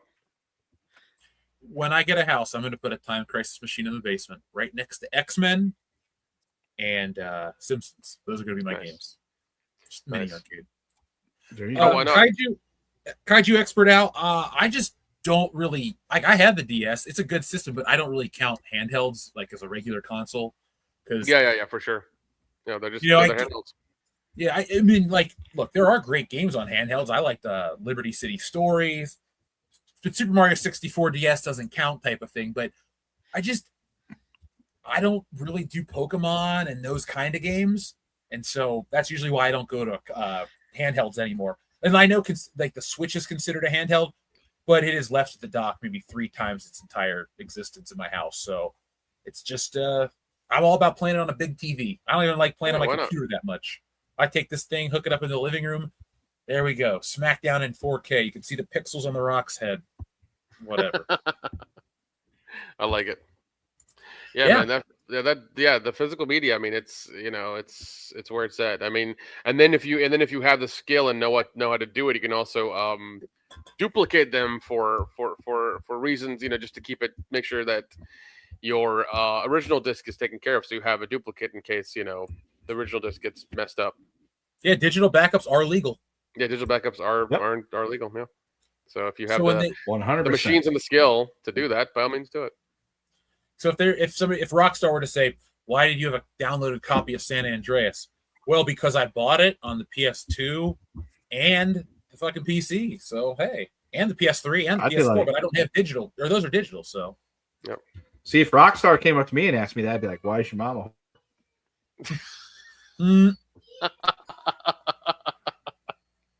Oh jeez, yeah, they're really fucking up. I'm like when that launch day comes for GTA 6, it's going to be hilarious. did you watch that Mudahar video? He talks about how few people are pre-ordering at these stores. Like, Yes, yeah, some people and these aren't like in small little nowhere areas. They're like, yeah, we had no pre-orders, or we had people cancel because the thing people are the thing pissed. I don't understand is that there are people who have pre-ordered like 1,000 of them and then they're trying to sell them on eBay. It's like, what? Yeah, why would you ever buy that?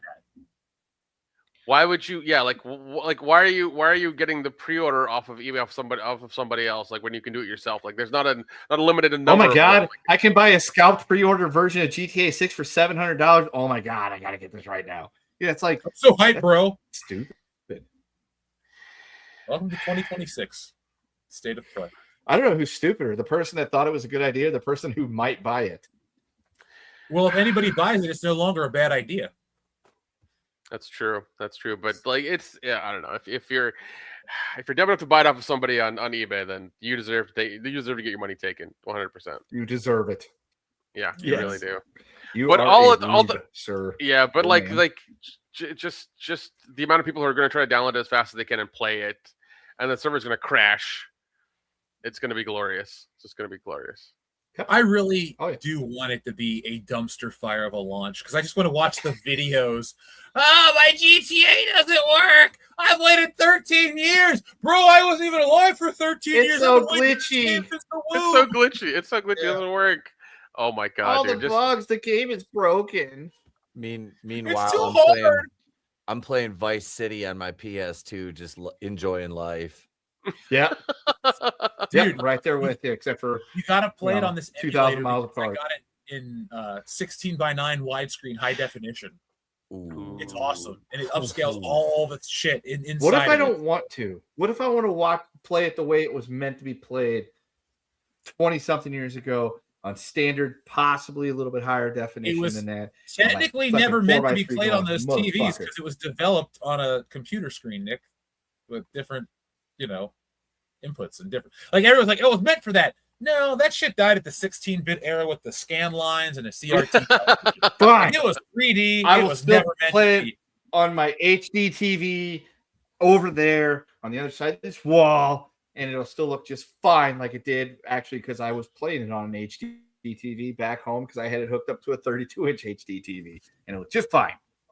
But I don't. But need to CRT, see bro, CRT. The Vice City guy's name, who I can't remember. No, okay, no, fuck tube TVs. Those things suck. Okay. Yeah. Yeah, Tommy Vercetti. I don't need to see extra pixelated high definition Tommy Vercetti. I don't. I'm good with that. No. In my head, he's right here in 2002.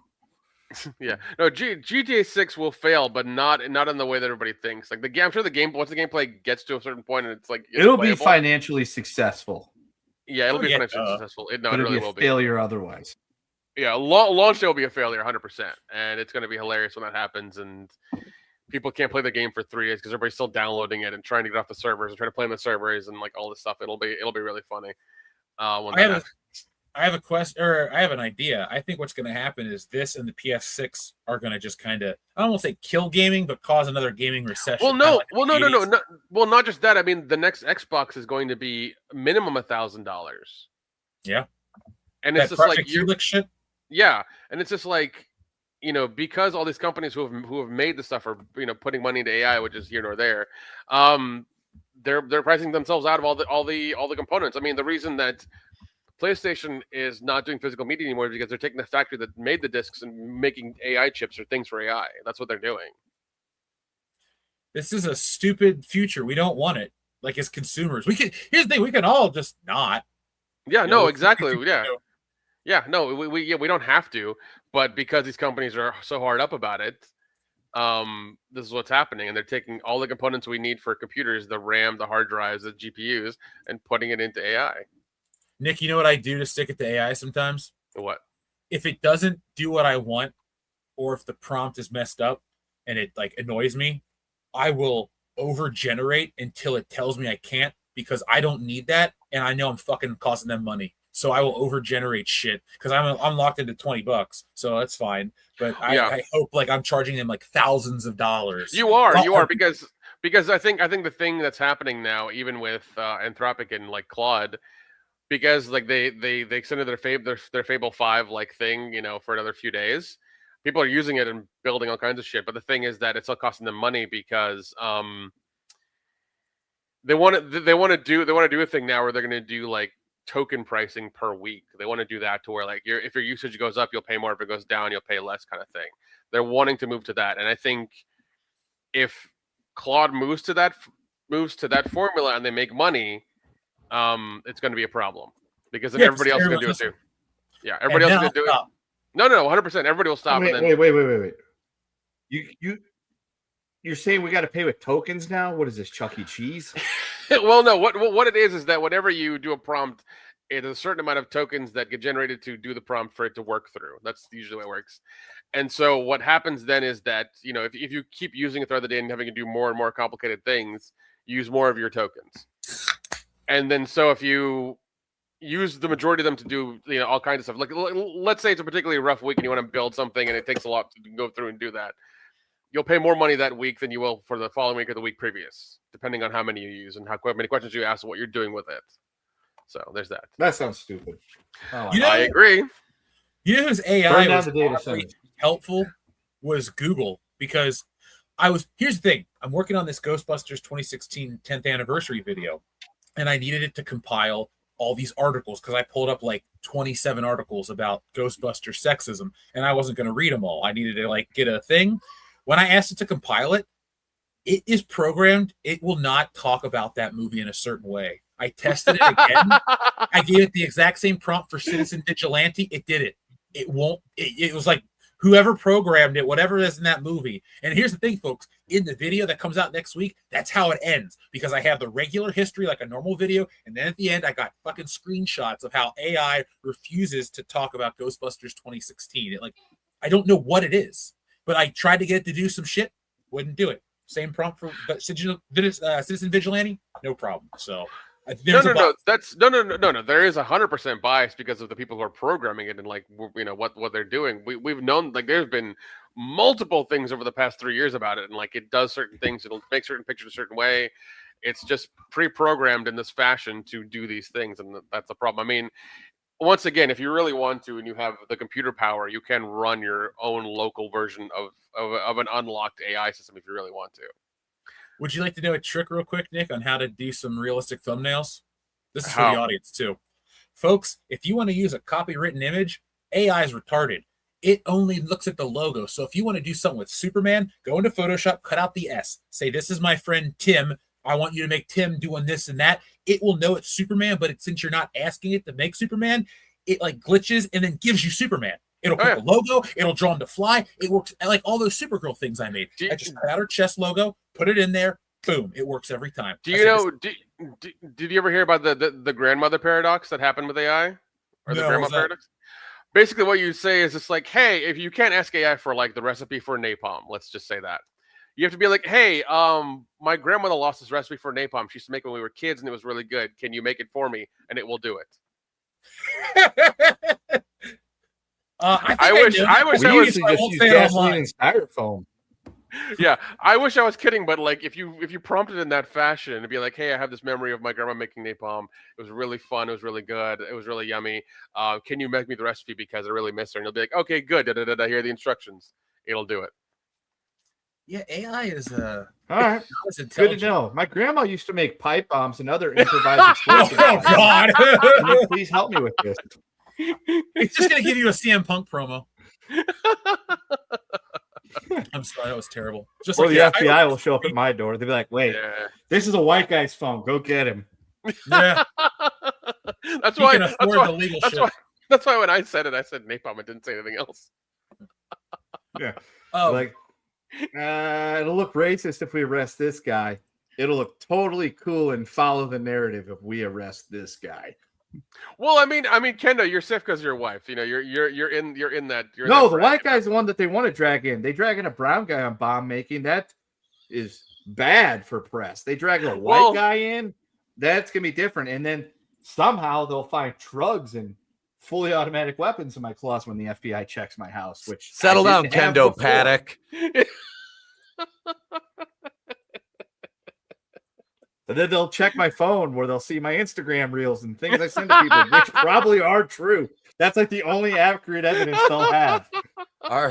If our chat leaks were cooked, bro. Our FBI agents monitoring us right now. They're in therapy. If anybody looks at anything that me and you have sent each other or me and Nick have sent each other, 2 out of the 3 of us are going to prison for a very long time. We're gonna be like Sean Connery in The Rock. We'll be detained without lawyers, without bail, without anything for 30-something years. And then we'll have to help Nicolas Cage Jr. fucking deactivate VX gas. I love that movie. Going straight to Guantanamo Bay. Yeah, do not pass go. There'll be no trial. Any rights. No. What's the Fourth Amendment right? Sixth Amendment right? What the fuck is that? You guys don't exist anymore. Yeah. Welcome to The Rock. See, sometimes it'll do. There's 2 Kendos. That's not me. I guess it's kind of we're in a Cthulhu shirt, Nick. I have a shirt that looks like that. That's weird. Dude, that I like it because it's got me in my Greg Norman jacket that I sadly don't have anymore. That was a really nice jacket, and my 2019 Blue Stanley Cup Championship hat. Why does the shark have feet and sneakers? That's another question. I like the fact that I'm in that yellow New Mexico shirt that I don't wear anymore. Because you sent me one photo in it, and that's all I have. I took my Facebook photo. That's what this is, always. But yeah, see, it breaks. But Dion always works. See, it always looks like Dion. He's always screaming at something. Well, that's actually Dion. He yells a lot. Yeah, to answer Darian's question, where's Dion? Dion showed up kind of toasty, so he left. Yeah, he left because he was gonna fall asleep. That's okay. You can call Mr. Wido for your question about the World Cup. Mr. Wido. He says, "Where's Dion?" Serious question. I had a super chat for Dion, and no, it was not a horse girl or clip with Buffalo Jeff SMR request. Well, like we told you, man, he was a little toasty, so we'll catch him next week. But Darian also says, thank you, Darian.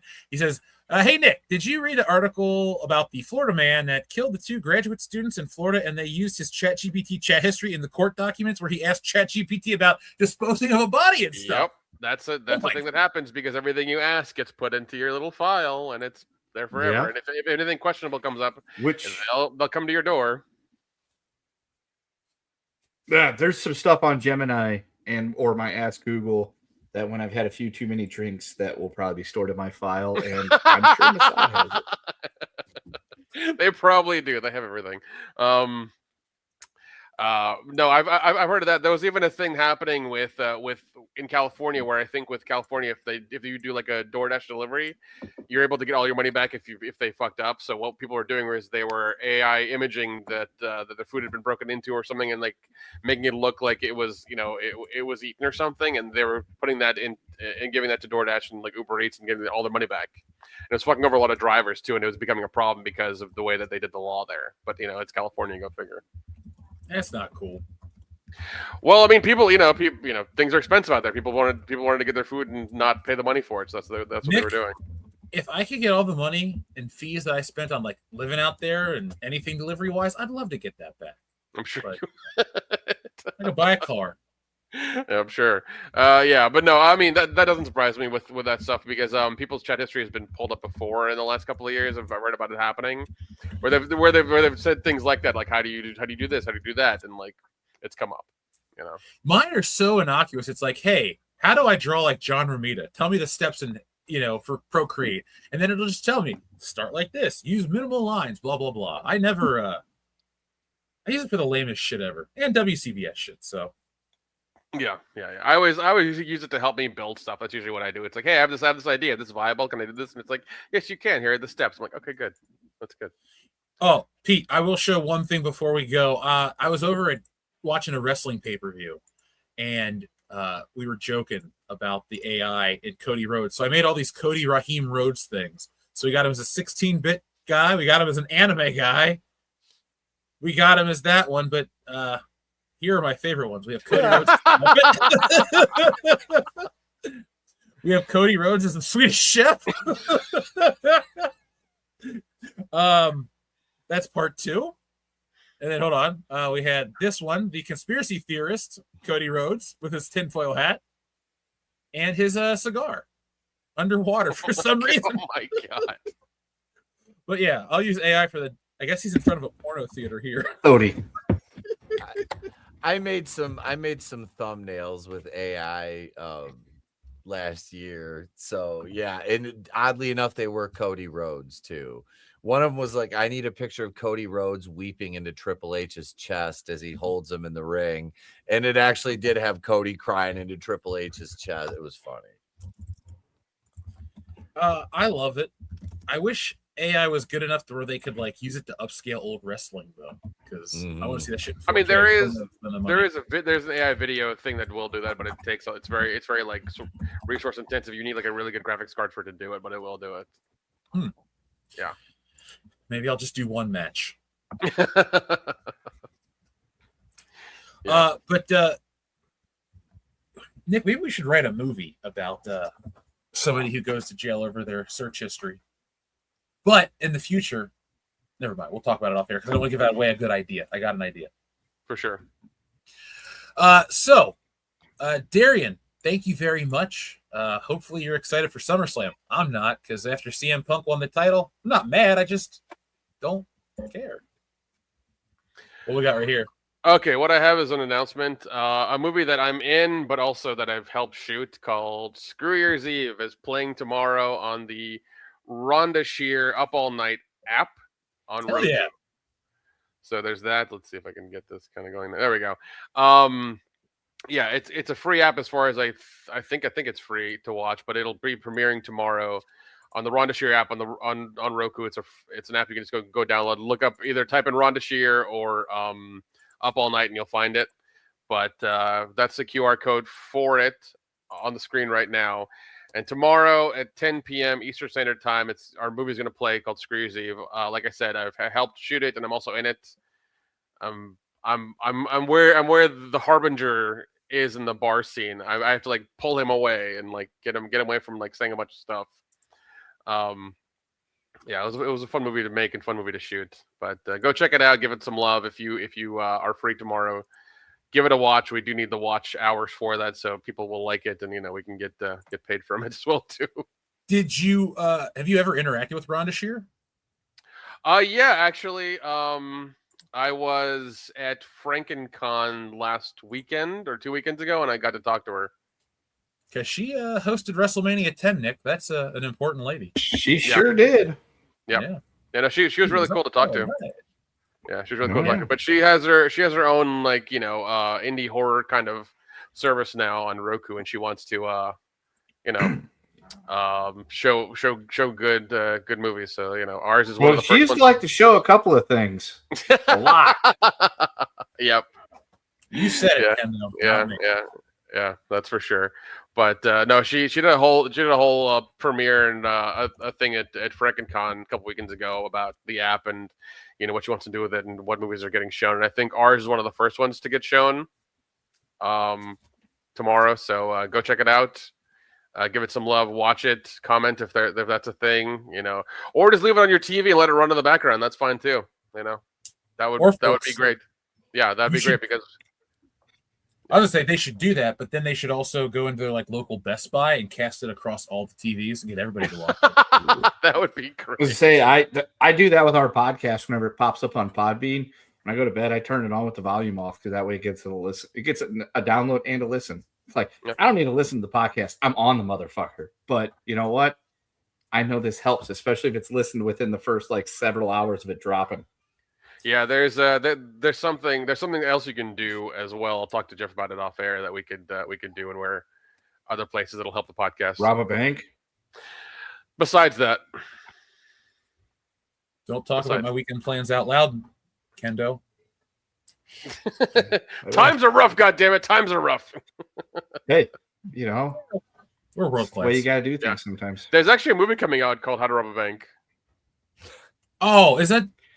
No, that's not the one with the Nicholas Holt. That's a different one. Actually, that is the one with Nicholas Holt. Oh, okay. That's How to Rob a Bank? Yeah, I think that's what it is. How to Rob a Bank. Yeah. Okay, it looks interesting, but it looks a little like it's going to be on the nose. And I think we're at the age where we'll roll our eyes a little bit instead of it's definitely man, down with the system. It's like, nah, man, we're not going to sit and bitch about capitalism in our 30s and 40s. We understand how the world works. So yeah. Sorry, did you guys ever see the pictures from 10 years ago where I supposedly robbed a bank?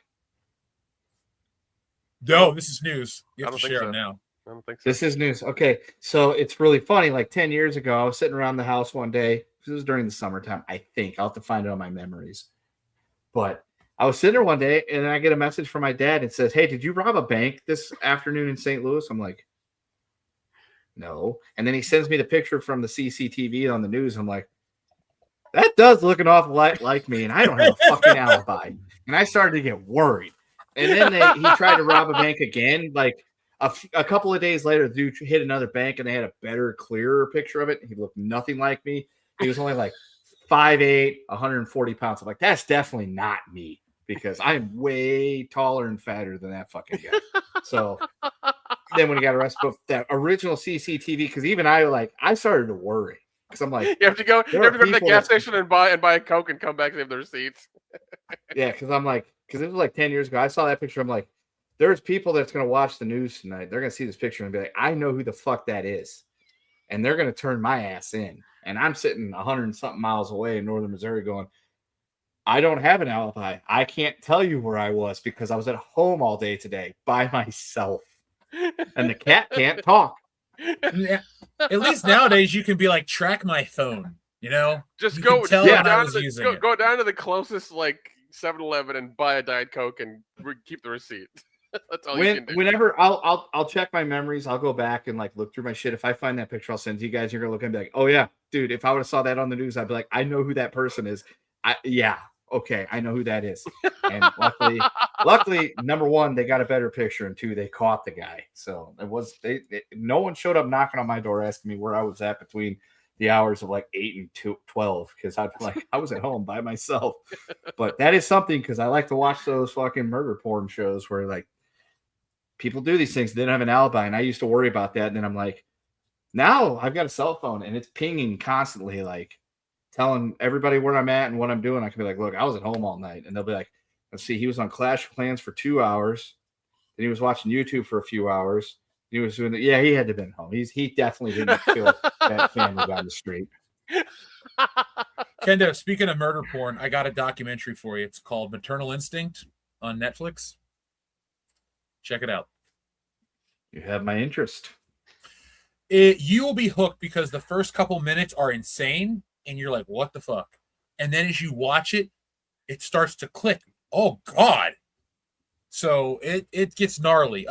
Is it really like who done it style and they don't like give it away right away? Like they drag you along and you try to figure it out while you're, because I love those the best. Like that podcast I listen to, it used to kind of be that way. Now they're a little bit more linear with it, which is fine because it's still entertaining as shit. But I'm like, I kind of like to try to figure it out as it goes along and then find out at the end it was just the guy with the limp. Well, put it like this without spoiler, because I want the audience to check it out too. Some crazy shit is caught on camera by a cop and it shows it, and you're like, how does this happen? And then it goes to a hospital and you're like, how does this happen? And then it tells you the whole story from the beginning.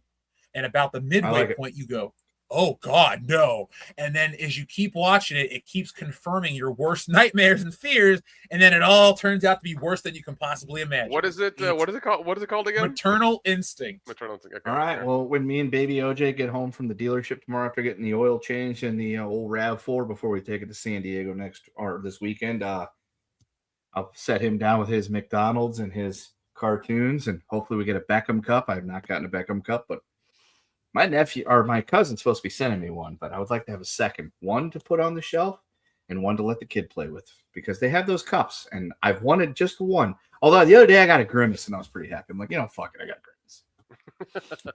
People are like, what the fuck is he talking about? Just look up McDonald's cups.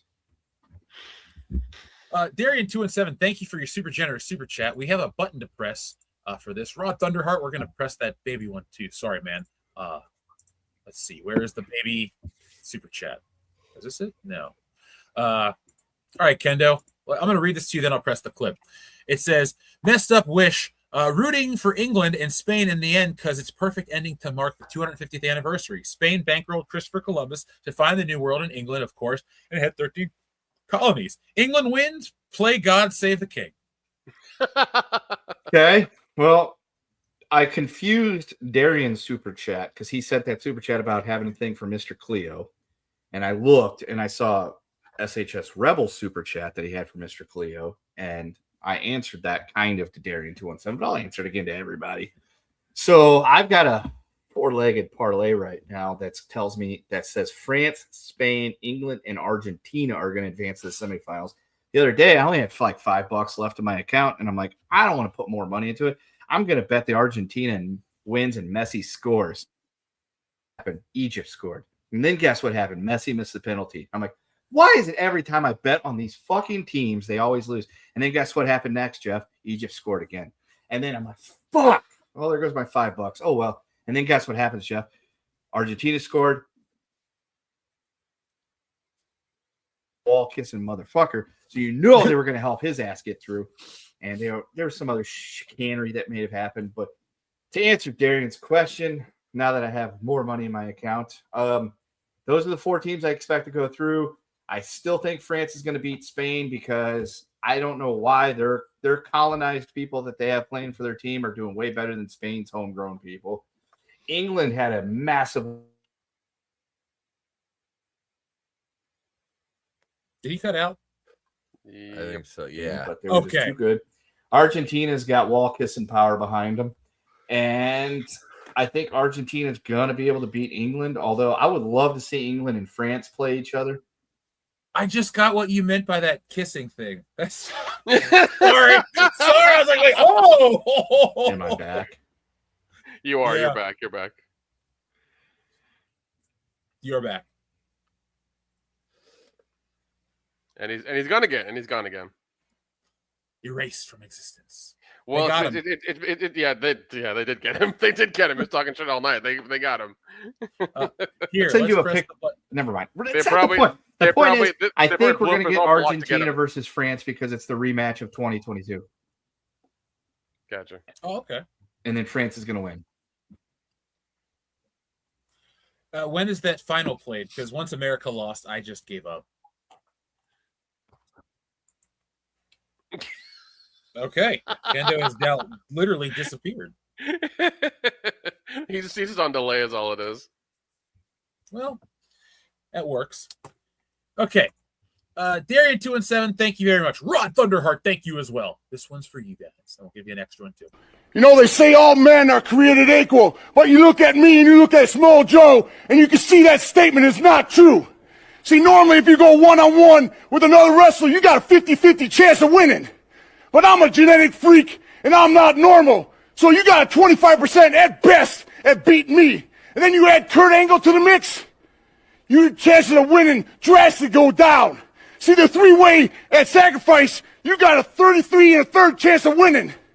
But I got a 66 2/3 chance of winning because Kurt Angle knows he can't beat me, and he's not even going to try. So, Samoa Joe, you take your 33 1/3 chance minus my 25% chance, and you got an 8 1/3 chance of winning at sacrifice. But then you take my 75% chance of winning, if we used to go one-on-one, and then add 66 2/3%, I got 141 2/3 chance of winning at sacrifice. See, Joe, the numbers don't lie, and they spell disaster for you at sacrifice. Yes, they do. You'll be seeing more of that in the future, Senior Joe. So we got a Buffalo Jeff button, the return of Robo Kendo. The build to episode 500 is awesome, Nick. Yeah, it is. Yeah, it is. It's been good. It's been wonderful. Now, Pete. Yes, sir. We're gonna close this baby out. Where can everyone on the internet find you? Because they gotta be checking your stuff out, dude.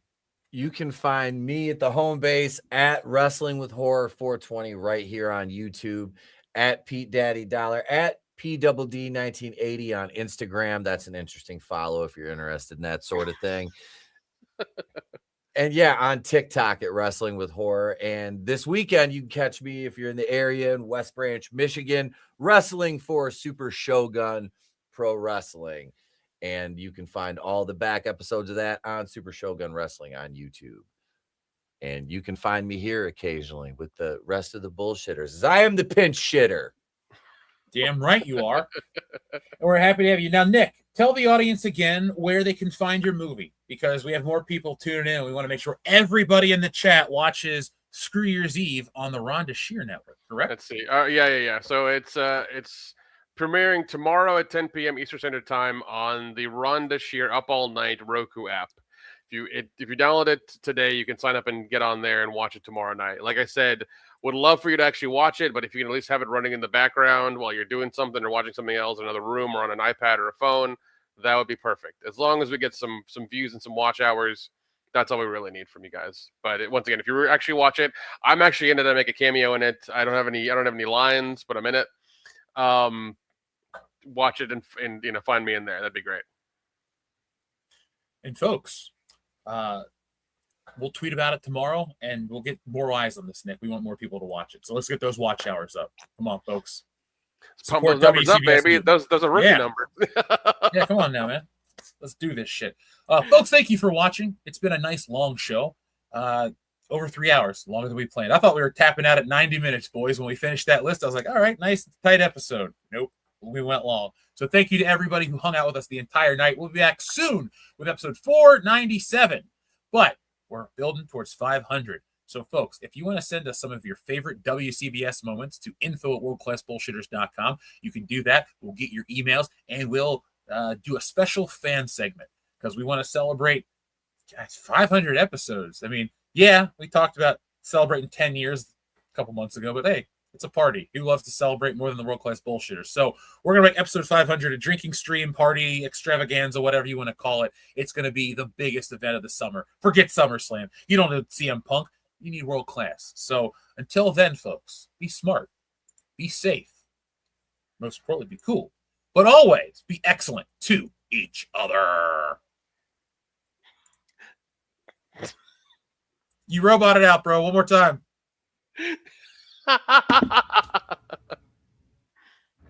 .com. Yes! .com. Nice shooting, son. What's your name? .com. .com. .com.